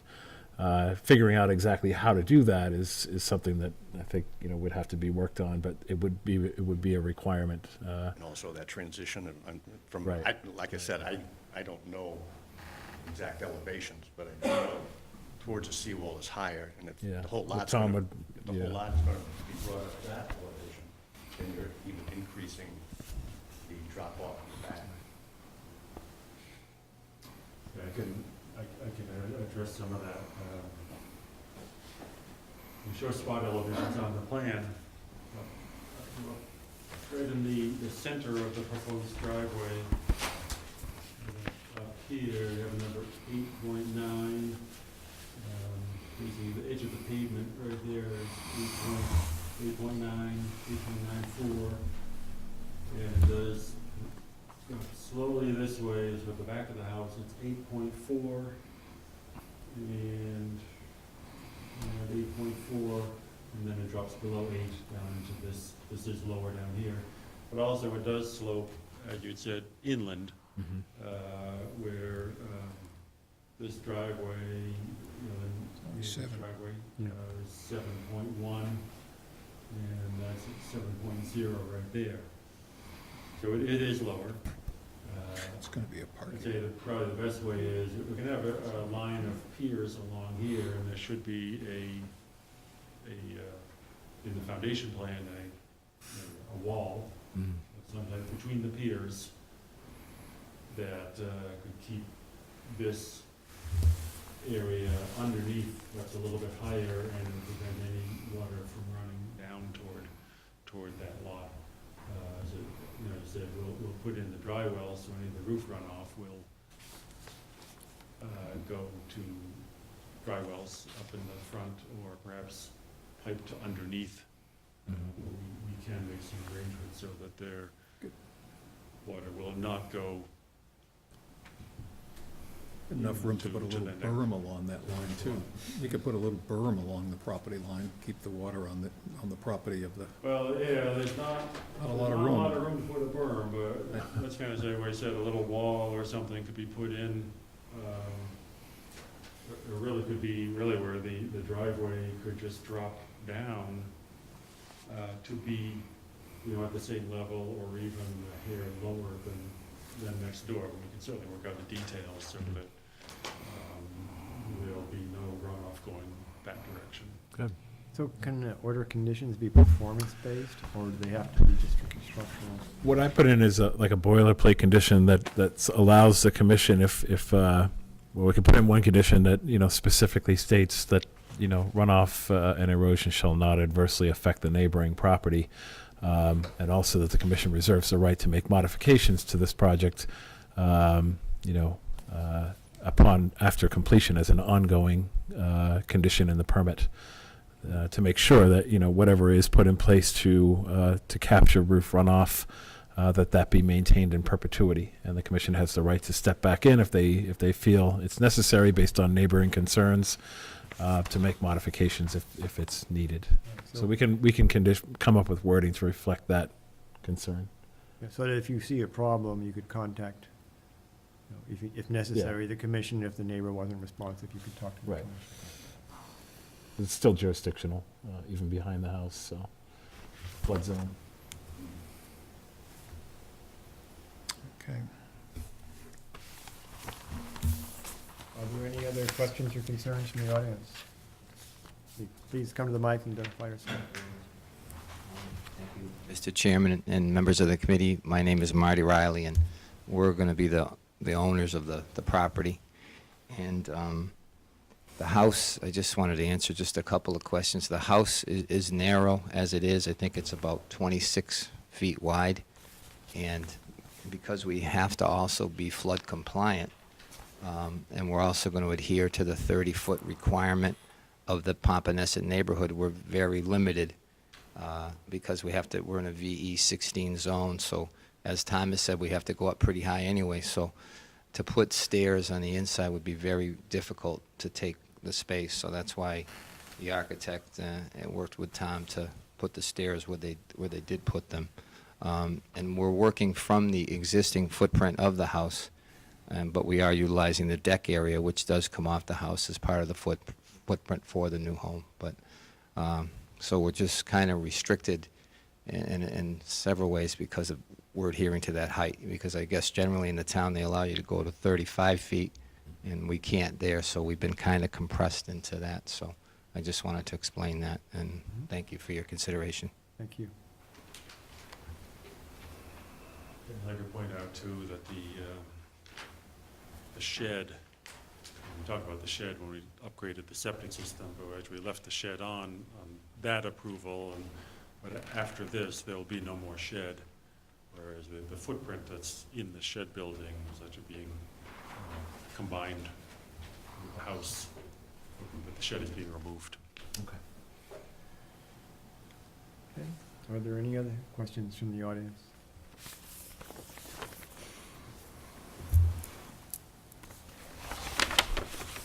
So it would appear that we would require, and if no one else has any questions or comments, a motion which will require a performance standard that there will be no runoff. And otherwise, I think that was the only, for the dry wells and. Modification of the plan to show the detail of the wall you mentioned, which you can submit as a modified plan, if that's okay with the commission. Do I have a second? I mean, a motion? Thinking of how to word it.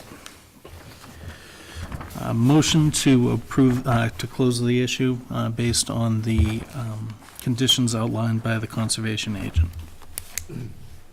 Modified plan received. The modified plan received for the addressing the wall and runoff to the abutting property. And as to the issue of runoff, I think are we requiring something different than is currently being requested, or?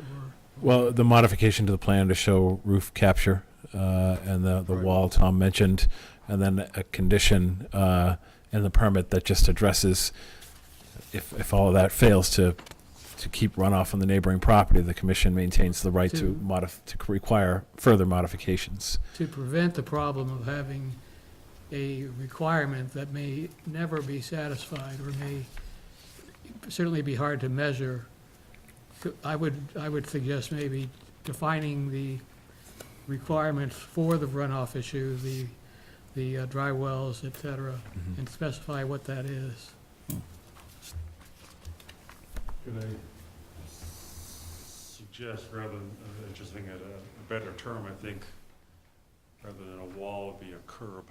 Curb, right. Say along that property line, rather than a berm or a wall, a curb, either just immediately outside or between the piers.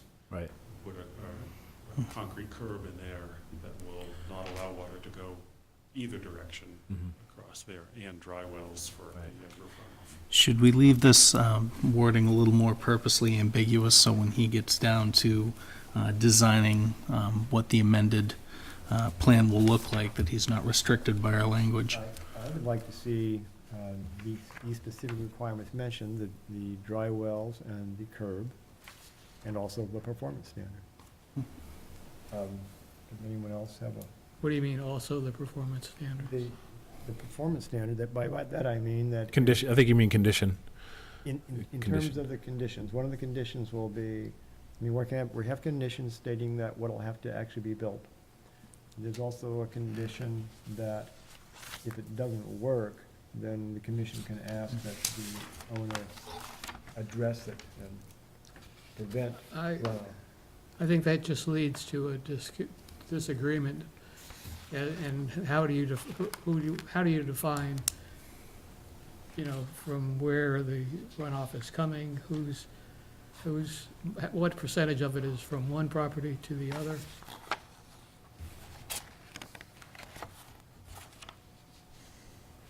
Drew, do you have any suggestions on the motion? I think that the boilerplate condition that I mentioned earlier allows you the flexibility to deal with that situation as it arises, and that's the best suggestion I have. Can you give it to us again?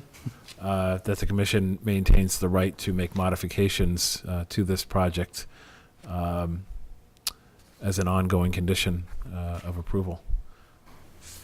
And we'll be. Because the area is fully under your jurisdiction as flood zone, so you maintain the right to make modifications. So, for instance, if the neighbor comes forward, and I'm not going to get that specific in the wording of the regulation, but scenario-wise, if the neighbor comes forward and says, look at this erosion, I have a picture here for you, it's coming from their property, it brings it before the commission, that condition allows you to address that. Because it allows you to make modifications to the design to prevent any sort of erosion or runoff onto the neighboring property. So it leaves some discretion Yeah. to the commission. In other words, water shows up and the No, commission I isn't convinced fully that it's- agree with Drew's suggested language. I'm just saying, so that would not include a specific condition for dry wells.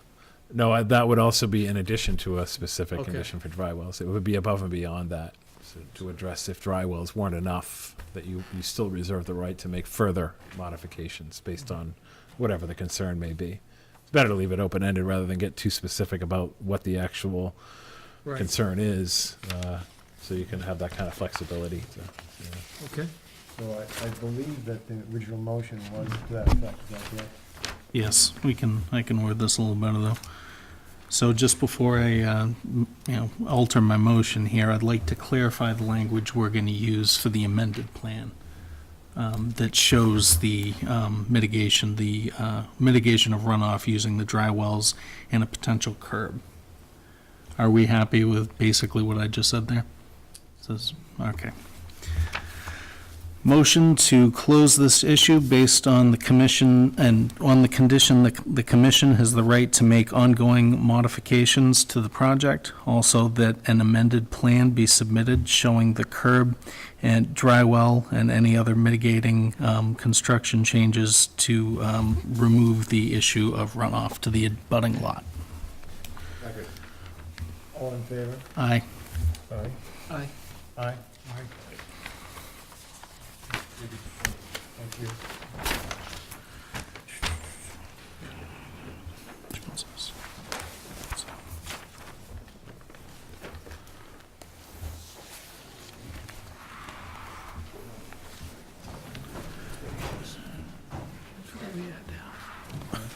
That's, I thought that was Papaneset, all those folks there. Very well behaved. I recognize a couple of people that have been in before. They're not blaming, they were all engineers that are still here. It's that, You just keep coming back. I mean, you know, there's some people that just never go away. How can we miss it? It won't go away. Okay. opening the 6/12 hearing for Templar It's Holdings continuous for LLC before, but I'll- for the property at 9 Tulip Shell Way. These are proposed dock modifications and an addition of a boat lift. At request of the applicant, this was continued from October 12th and October 26th to address harbor master and shellfish constable concerns and to submit revised plans.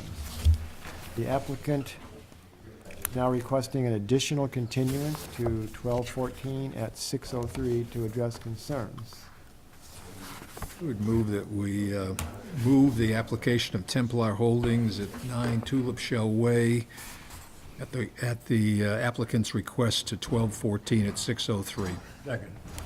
All in favor? Aye. Aye. Aye. Aye. Passes. Opening the 6:15 hearing for William Zammer Jr., trustee, 6 Beach Road. Proposed demolition and reconstruction of a single-family dwelling, landscape, hardscape improvements, and septic system upgrade. This is an NOI. Thank you, Mr. Chairman. For the record, Matt Costa, Cape and Islands Engineering, representing the applicant. We're here tonight before you under a notice of intent application to raise, rebuild, and structure, and install a new Title V septic system with nitrogen removal technology. The resource areas for this project include subject to coastal storm flowage and coastal dune. There's also a coastal beach that's adjacent to the dune, further away, it's more than 150 feet from the property.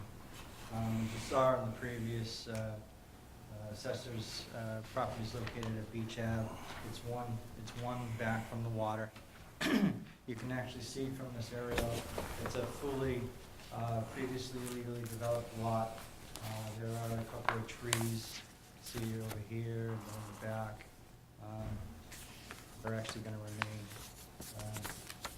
There's one tree near the house that we will end up taking down.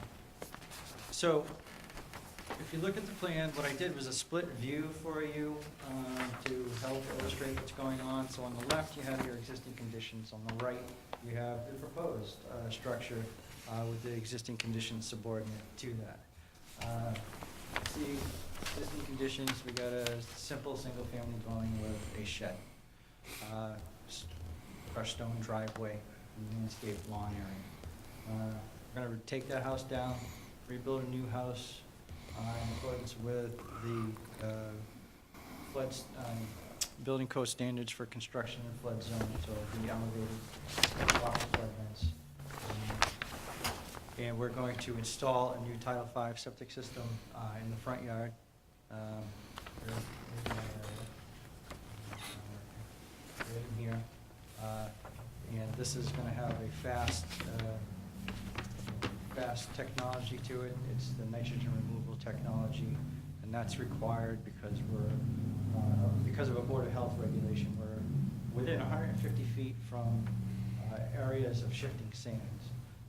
It's a soil stability regulation. Long story short, we're proposing the D-night system.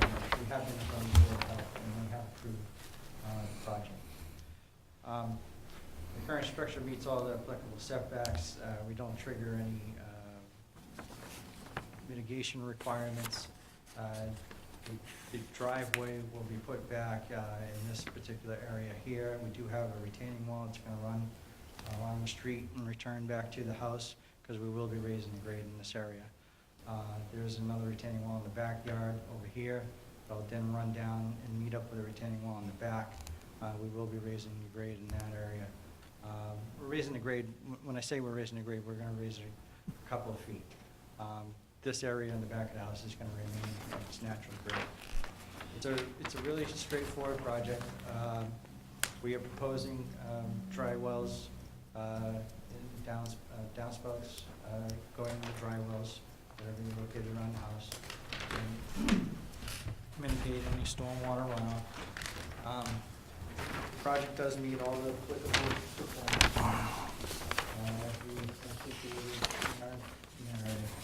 We respectfully request that we issue an order of conditions. I'll be happy to answer questions. In the area where you have it highlighted as area of Lot 5 to be regraded, is that all just going to be lawn seeded on that grade going down? It's actually shrubs Oh, okay. and a planted bed. Okay, And what it is the grade over on Lot 5 from the driveway slopes down yeah, to exactly. the existing grade. Yep. Well, we're gonna raise that up so it'll match with the driveway. Okay, so there won't be like a ravine there in the middle No, of the, yeah, that's what there'll I be a was, low area to, yeah, just so the water's not all running out towards the street. Yep. It runs down to there, but it's a planted bed. okay, good, perfect. No other comments? What about in the backyard? Lot 3, is that all gonna be grassed? Yes. Okay. And I do have notes on there, under my conservation notes, about the lawn standard.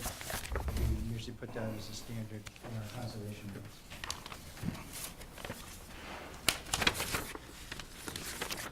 I like the side-by-side presentation opposed to the superimposition we usually see. That's good. Okay, thank you. I appreciate that feedback. Pushing the Search envelope. around for the best way to tell you the story as simple as possible. It does. Yeah, that's a nice, Mhm. Plans tend to get a little busy when Yeah. they're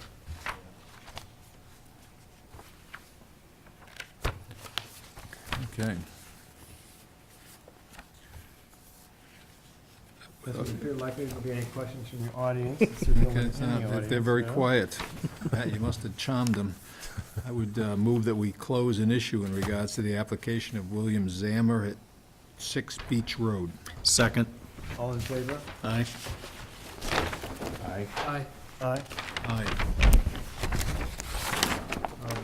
That passes. It passes.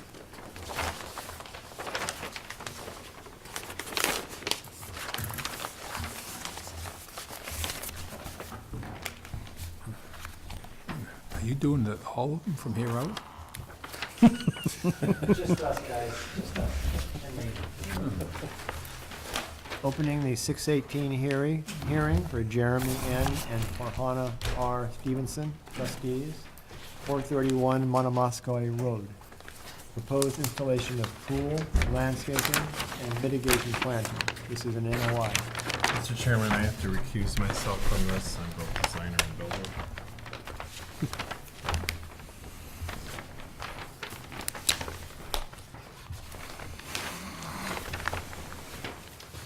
Thank you, Mr. Chairman. For the record, Matt Costa, Cape and Islands Engineering, representing the applicant.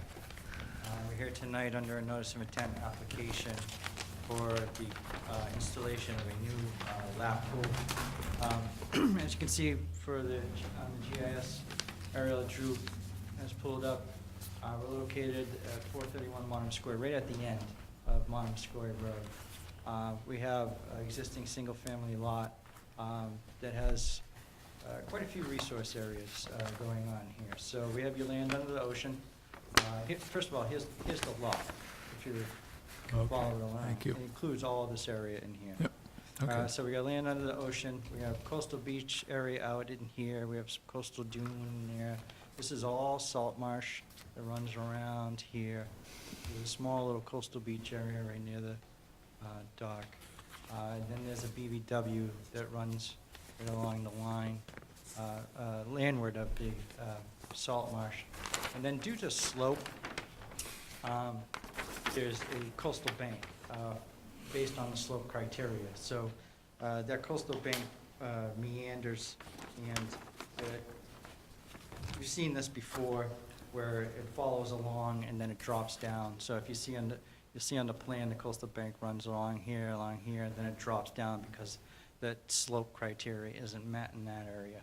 So we have delineated in the field and shown on the plan where salt marsh area is, and the BVW and the coastal bank, et cetera. All right, so the reason we're here is to construct this lap pool.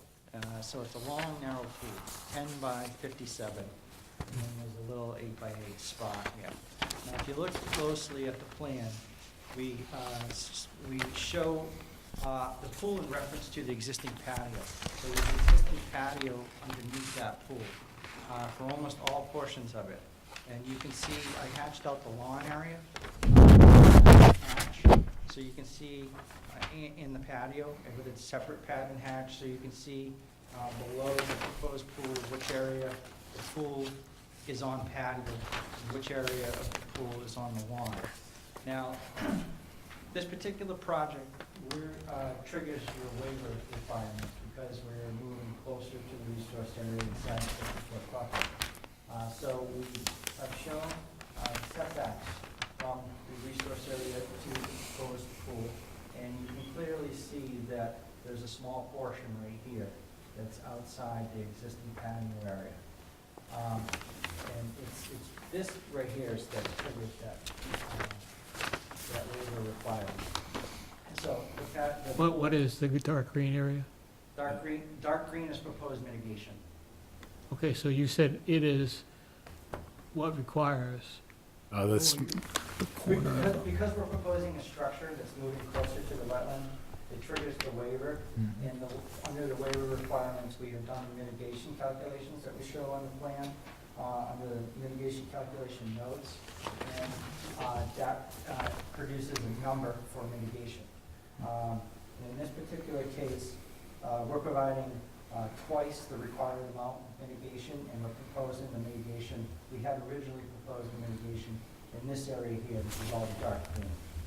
Okay. right, Matt, maybe I didn't make myself clear, but the corner of the pool that is still green, I thought you were saying that, something about it. What did you say about that That's corner? over existing lawn area. Oh, okay. Which triggers the mitigation. The rest of the pool's over structure. Yeah, so the pool itself, it's over primarily the existing patio with small portions over existing lawn. Okay? Okay. And then the pool, because it's moving closer, triggers the mitigation. So if you follow in my mitigation calculations, I show you the table of the requirements, and then underneath I show you the total area of mitigation required, 467 square feet, and total area of mitigation provided, 940. So under this waiver requirement, you guys are familiar with, we break it out in our narrative, as I think you should, is to look at the three criteria for the waiver. So you to look at the need for the pool, which is, there isn't a huge need for the pool. So that gets a very low weighted number. Then you look at the degree that we're asking for the waiver, the degree of waiver we're asking from the requirements. In other words, how much more are we asking to go closer to the wetlands, and what kind of impact is that having? And then the third criteria is, what are we doing to offset that impact? And so what we did is look at the weighted balance. There's a very low need. We're only going slightly towards the wetland, and it's all in lawn area, legally previously disturbed buffer zone area, and it's for a small portion. So because we have the low need, we balanced the project to have a net environmental benefit by doubling the amount of required mitigation, so that we get the proper balance in the waiver requirement. So we had proposed originally, as on the submitted plan, a buffer strip in this area. And like what we'd like to do ahead of time, so we make this run as smoothly as possible for you guys, is to work with your staff as much as possible to work out any issues. And I did talk to Drew today, and after a site visit, he did recommend that we supplement, or we actually take some of the plantings in this area and plant them over in this area over here. And we did, I was in contact with the owners, and I did get word back that they would be okay with that. So, steal a little bit of Drew's thunder. We are going to agree with Drew's future recommendation that you're going to hear shortly to relocate some of these plantings along this area over here. So with that, we do believe that the project does meet the performance standards, and that we have demonstrated in our narrative that we have properly balanced the project using the waiver requirements. So the methodology that's spelled out in the regulations for issuing a waiver, we did look at each of those criteria. We did spell them out in the narrative, and we do believe that we have properly balanced, so we have a net benefit for the project. And what I would propose is that I would file a revised plan that would show this additional, or the relocation of some of these plantings over here to improve that buffer strip there. This property is not in an ACEC, and it is not within natural heritage endangered species area. The limit of work is shown on the plan here around the pool, just for the pool construction, and any disturbance in this area would be replaced in time. And basically, if the damage go on, what they did is damage, they would put that back, and obviously plant the plantings and go for a certificate of compliance. So with that, we respectfully request you issue order of conditions, and I'll be happy to answer any questions. So the reason, just to further Matt's comments on why I made that suggestion, is that these are just some photos of the site. Specifically, this is the area down here where the mitigation is shown on that plan to occupy kind of like this bump out right here to eliminate that lawn. When I went to the site, and I had just seen that how thick this buffer is. These are buffer strip plantings that were from the reconstruction of the home when that went under a notice of intent, all here and along here. So when you go back and look at the plan, those photos reflect this area here. You can see how thick that buffer strip is. Very robust. The plants are all doing great, and it's a very successful mitigation plan. But you can see here, when the original mitigation for the home was proposed, it kind of peters out here, and you got lawn getting closer and closer to the salt marsh and coastal beach area here. So that's why I had suggested that a portion of this mitigation be relocated over here, because you have a substantial buffer already established in this area, and then it gets more and more narrow over here. So some of this would be better suited to provide a buffer here and get rid of the lawn in very close proximity to the salt marsh on this side, as opposed to over here where it's already a pretty robust buffer strip. So that's the reasoning behind that suggestion. And I think it would be fine if Matt just provided a revised plan, showing that relocation of a portion of that mitigation. From the proposed expansion bump out, you can see it's a relatively small area, this little corner right here, where it's asking for a waiver because it's inside the 50-foot. Most of the structure is going over existing patio.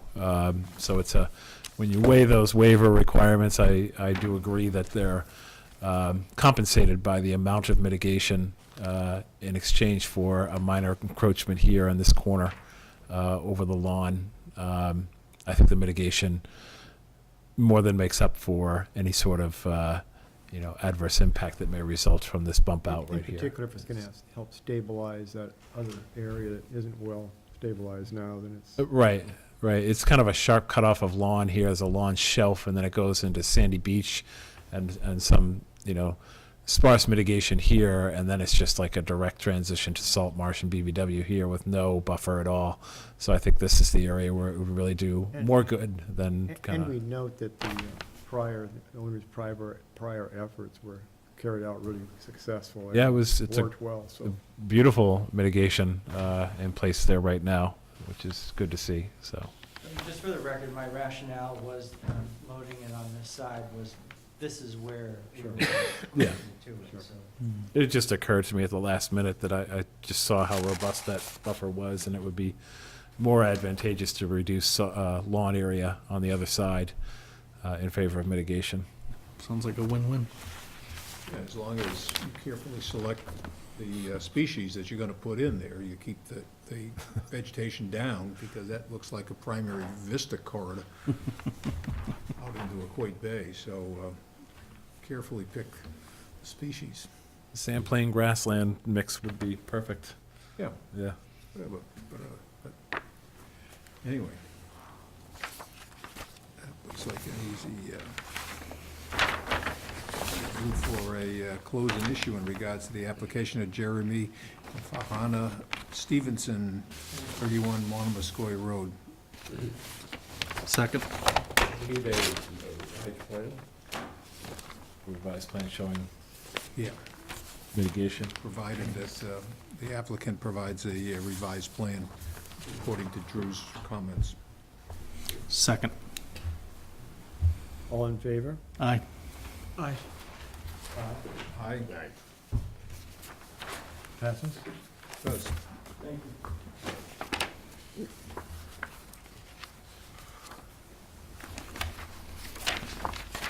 Okay, Ocean Bluff. Opening the 621 hearing for John R. and Bonnie J. Coteau, 23 Ocean Bluff Drive. Proposed construction of garage, installation of new connection to sewer main, and mitigation planning. This is an NOI. Thank you, Mr. Chairman. For the record, Matt Costa, Cape and Islands Engineering, representing the applicant. We're here tonight under a notice of intent application for a proposed garage.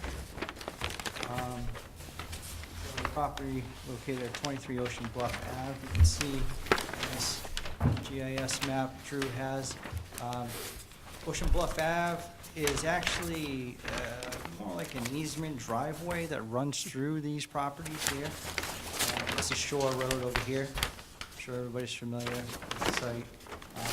So it is a bluff. It does come up pretty sharply off the shore road. Your resource areas for this project include BVW over on the west, the west side of Shore Road. Then Shore Drive, excuse me.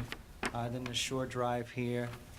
Then this is all land subject to coastal storm flowage, and due to the slope criteria, you have coastal bank over in this area here. And then we'll flip over to the ocean side. You have coastal beach, coastal dune, land subject to coastal storm flowage, coastal bank up here. The applicant's proposing a garage right in this area. The garage is located in driveway space right now, so it's existing stone wall right back there. Existing shed, bless you. Existing cobblestone edge stone parking area. Historically, there actually was a garage right over in this area. They got rid of the garage when they rebuilt the house in somewhere around 2007 or 8, something like that. The applicant is a relatively new owner, would like to have a garage, and is proposing a garage here. It's very similar to garage locations to this south. There's one here, and there's another one that's off screen that you can't see. This does trigger, because there is no existing garage today, this project does trigger your waiver requirement, because we do have a structure moving closer to the resource area. As you can see where the existing structure is, in gray there, burned out my battery. In gray, we are moving closer to the coastal bank along Shore Drive. So this is a similar scenario. In our narrative, we go through those requirements. We look at the need for it. He doesn't have a garage. There is a fairly decent need for it. How much are we asking for the waiver from the regulations? It's not a significant waiver that we're asking for, in the sense that the garage is located in all legally and previously disturbed area, and actually is going to sit in an area that was driveway itself, and sit on top of an existing stone wall here.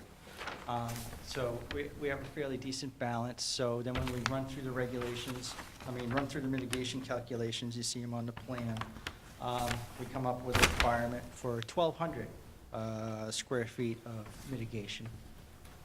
And we took a look at the site, and we found 3 reasonable places to put that mitigation planting. Those are in the light green, as you probably figured out. This area first, right along Shore Drive. you look at it, it's, you go out there and you look at it, it's fairly devoid. This is the top part. It's really kind of down on the, oh, wait, I think sorry. they kind of have one in. Yeah. If you, there's like a line here. On the other side, if you stand in Shore Road, you'll look, there's areas along there, along that bank. If you stand in Shore Road, it's right adjacent to Shore Road that we would plant up. There is actually one small little area of naturally vegetated, natural vegetation that we didn't include in the calculations. So what we're doing is, we're planting out that bank coming off of Shore Drive to help stabilize that area. And then I don't think you got a picture, but to the south of the garage. Oh, yeah, I didn't get a picture of that. There's sorry. another area that is basically just all mulched area. There's no understory to it. And that's the small green on the plan near the garage. And then the last area, which, right there. So that's a mulched area right here. So if you look right on Shore Drive, you see Drew's picture, he was like standing, or probably over here looking that way. You look in Shore Drive, the mitigation will be going up into there. Then there's an area over here near the stone wall that's all, it's actually all mulch, no understory, so we plant that area. And then this third area out here, to get the balance of the required plantings, is gonna be in a lawn area and some ornamentals that would be replaced. It's right in that area, right in there. So we are, because there is a need, a reasonable need, and the waiver is not significant that we're asking for, we are only proposing the required amount of mitigation. And we do believe that we have met all the applicable performance standards. And we respectfully request the issue of no conditions. We're happy to make that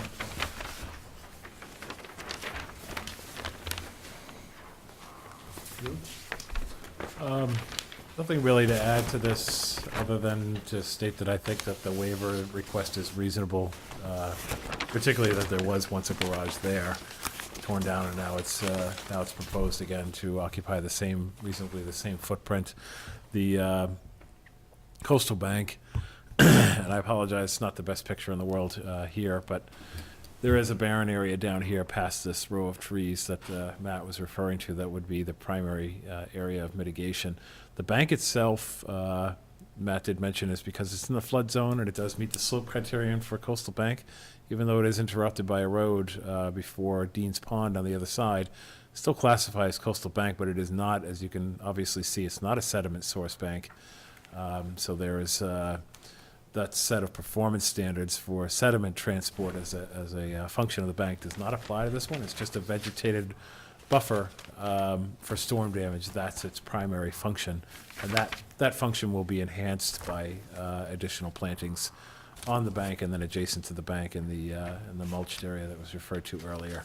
So performance standard wise, it meets the performance standards for coastal bank. It's kind of an unusual place for coastal bank because it's set between two resource areas, coastal and inland, with Dean's Pond. And Dean's Pond in its entirety is also mapped within the flood zone, so that's why it's categorized as coastal bank. And then on the other side, the water side of the home, here will be a reduction in turf right at the top of the coastal bank, which is a fully vegetated coastal bank leading down to coastal dune and then coastal beach beyond that. So good locations for mitigation overall, and an enhancement of the resource areas in exchange for the waiver request for the garage. So this existing driveway, that's permeable? Yes. Yeah, it's all pea stone. Yeah. So- Although the road is pea stone too, throughout that whole Ocean Bluff Drive, it's all pea stone. Crushed stone of one kind or Yeah. another. Yeah. So, is there are there dry walls or dry wells or whatever to allow runoff, or is that? No, there aren't any proposed because they're not having gutters. You're gonna enter on the gable end, and the way the architects designed it, They don't want any gutters on it, so it will spill down to stone. And then there's the retaining wall that's in place. We'll make sure nothing runs down the bank, so it will leach back into the driveway area. It's a pretty thick layer of pea stone there, driving through. It's, should be adequate enough to capture roof runoff from here. It does the same thing with the other garages that are currently in place. I don't think many of them have gutters either. It just runs right off into the stone that surrounds the structures. The only concern that I would have is you gotta put a lot of mitigation in here in this green patch right along Shore Drive. Shore Drive is, in the summertime, is a very heavily trafficked area with walking, people on the way to beach, Yeah. cars flowing both directions, and if that vegetation, again, it's a selection of what gets put on the area close to the asphalt. I would I say, just found out we can get Rosa rugosa. There you go. I would say grasses in that area would be the Yeah, best. something, And you know, then you so can it just progress doesn't with start shrubs hanging further up. over Shore Drive. It starts hanging over Shore Drive, the walkers will be in the middle of the road, and Yeah. there's been accidents down there where kids Yeah. have been run over. Yeah, I think low grow, grass is more herbaceous, layering, as you get towards the toe of the bank, and then when you get up to the steeper parts, shrubs would be better suited for stability of the bank itself. But yeah, it's a tight squeeze through there. It certainly is. Yeah.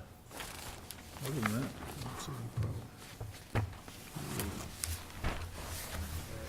There's no audience. I'll ask them. Do we have a proposal? I mean, Move that we close an issue? Second. all in favor? Aye. Aye. Aye. Aye. Right. Passes.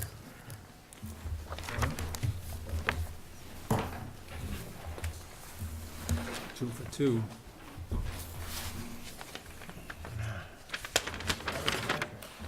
The three, that's 3 for 3. Hope it's one of these days.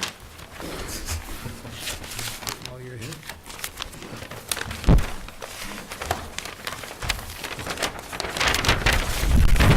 All right, scratch, pick it up.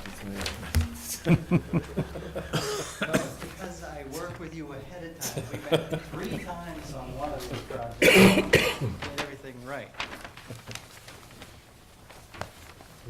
Okay. So what are we doing?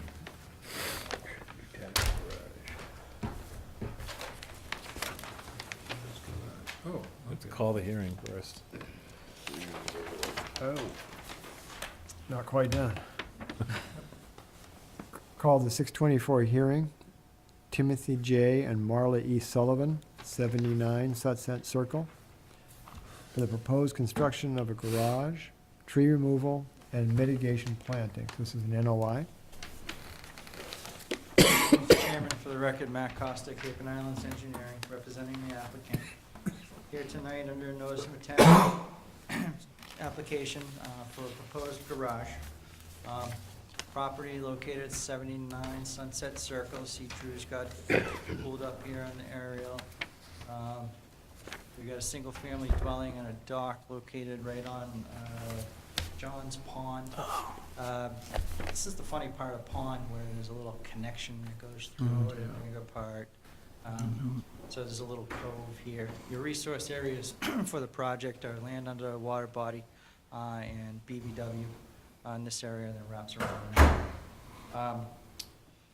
This also, a portion of this project is located in natural heritage endangered species. And that's actually shown on your site plan. Right above the scale, there's a small area down near the water.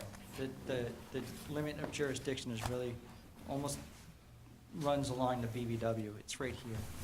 This is the limit of the natural heritage endangered species, so it's all this way.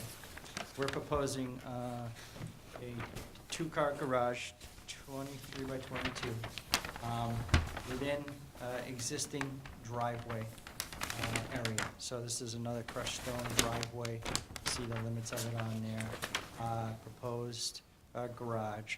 We're outside the 50-foot buffer, so we didn't trigger any waivers on this one. We have the garage located almost entirely within the driveway. There is a small portion over here that is within a planted area. This lot is heavily treed.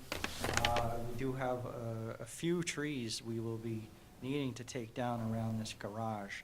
And a few, I mean 7.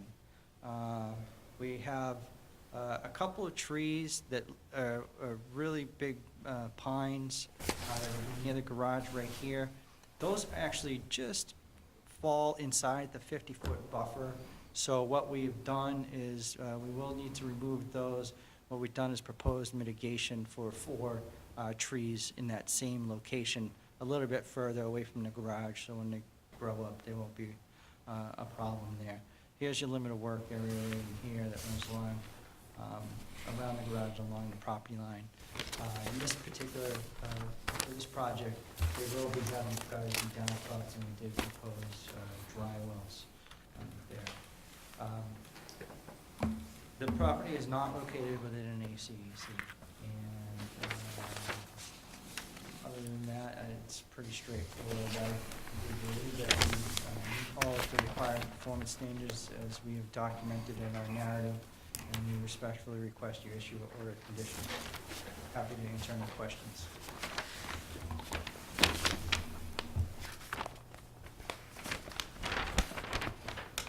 And I did meet with Drew on this one, too. Drew? The two 10-inch oaks that you have identified outside on the landward side of the proposed garage, so on the upper driveway portion, what's the reason for their removal? Is there, That is, so it's a 2-car, so you see, realigning the driveway. so you're expanding driveway Yes, too? so that driveway realigns to come in. I think So you need to just clarify that for the commission, because you only mentioned garage. I didn't hear you say driveway expansion.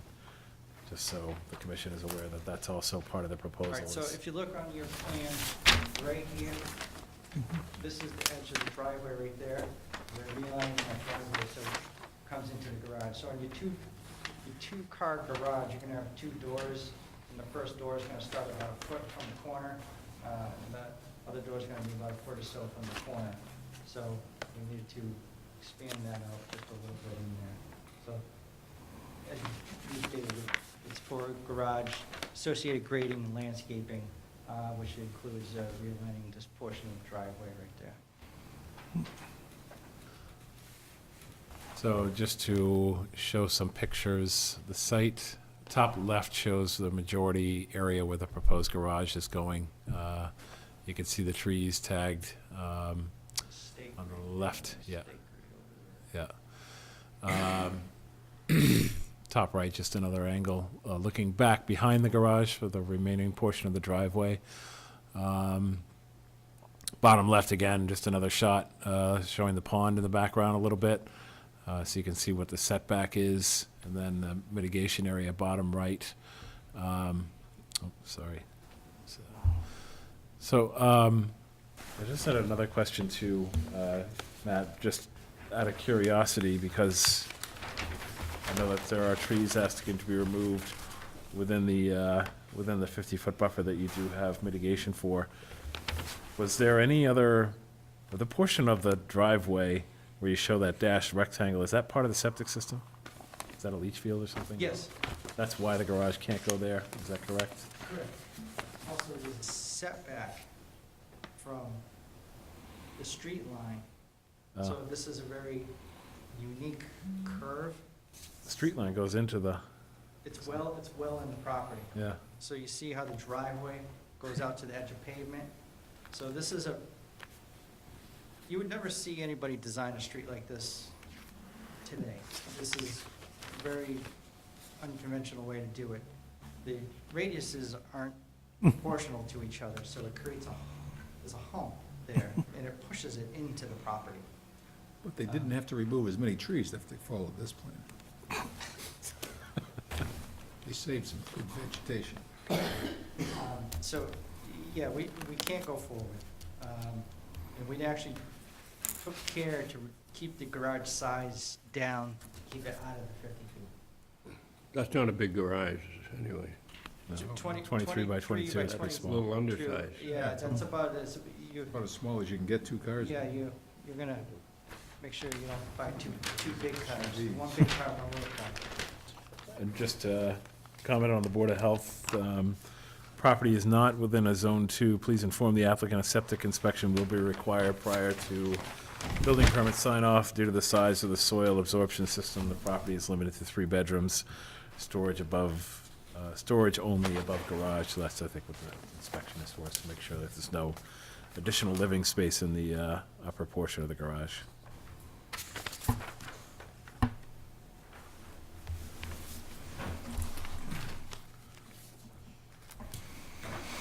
And those trees that are within the 50 feet, they're being taken down because, Because they're within, they're close enough that they're a problem. So there's 2 right here that are within 5 feet. And this guy, I think, is somewhere around 6 and change. And, you know, it might be able to try to hang on to one of them, but Maybe I would see about I the think- third one that's separated out, It- further away, maybe. But what I think would be a problem is that it would eventually die, because, and then they would be taking it down because of disturbance to the root ball. Roots. I mean, they're Oh, you dig out pretty the, close, and we're gonna be digging and How tall are the trees, would you guess? all, they're, Are they gonna be hanging over the roof? yes. oh, yeah, for Yeah. sure. So they'll be in They're over shortly 40 to ask feet. permission to cut them back, or take them down 3-4 years from now. Because of what damage they're doing to the roof, so take them out now. Well, I think even more pressing is when the excavation takes place for the slab of the garage, it's gonna impact the root systems Yeah. right off the bat. Yeah, we could logistically build it there, but I don't think it would last. Take them now, take them later. Ushering in the next generation of trees. Keep them going. a lot of those trees all through there are, even though those are small, they're, like a lot of them, they've seen better days. So, No problem. is there any other comments? I'll take a motion. Move that we close an issue in regards to the application of, how about this? Of Timothy and Marla Sullivan at 79 Sunset Circle. Do I have a second? I'll have to- All in favor? Aye. Aye.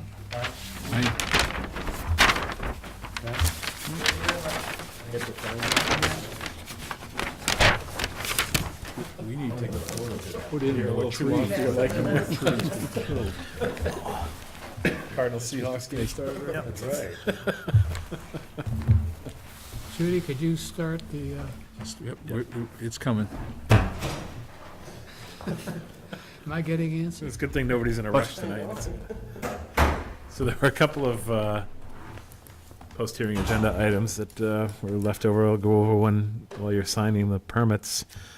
166 Waterway was a situation where there was a violation that was brought to our attention by one of the assistant harbor masters, a section of salt marsh that had historically been used as a boat ramp, because it's kind of, you could see an old retaining bulkhead seawall that the returns were on either side of this area, and it was just kind of a muddy, lacking vegetation, but still categorized as salt marsh based on the soil. Well, this assistant harbor master going through the creek one day noticed that all that area had been covered over by sand and created a sandy beach area, which did not come before you for any sort of permit, nor would it ever be allowed over salt marsh in the first place.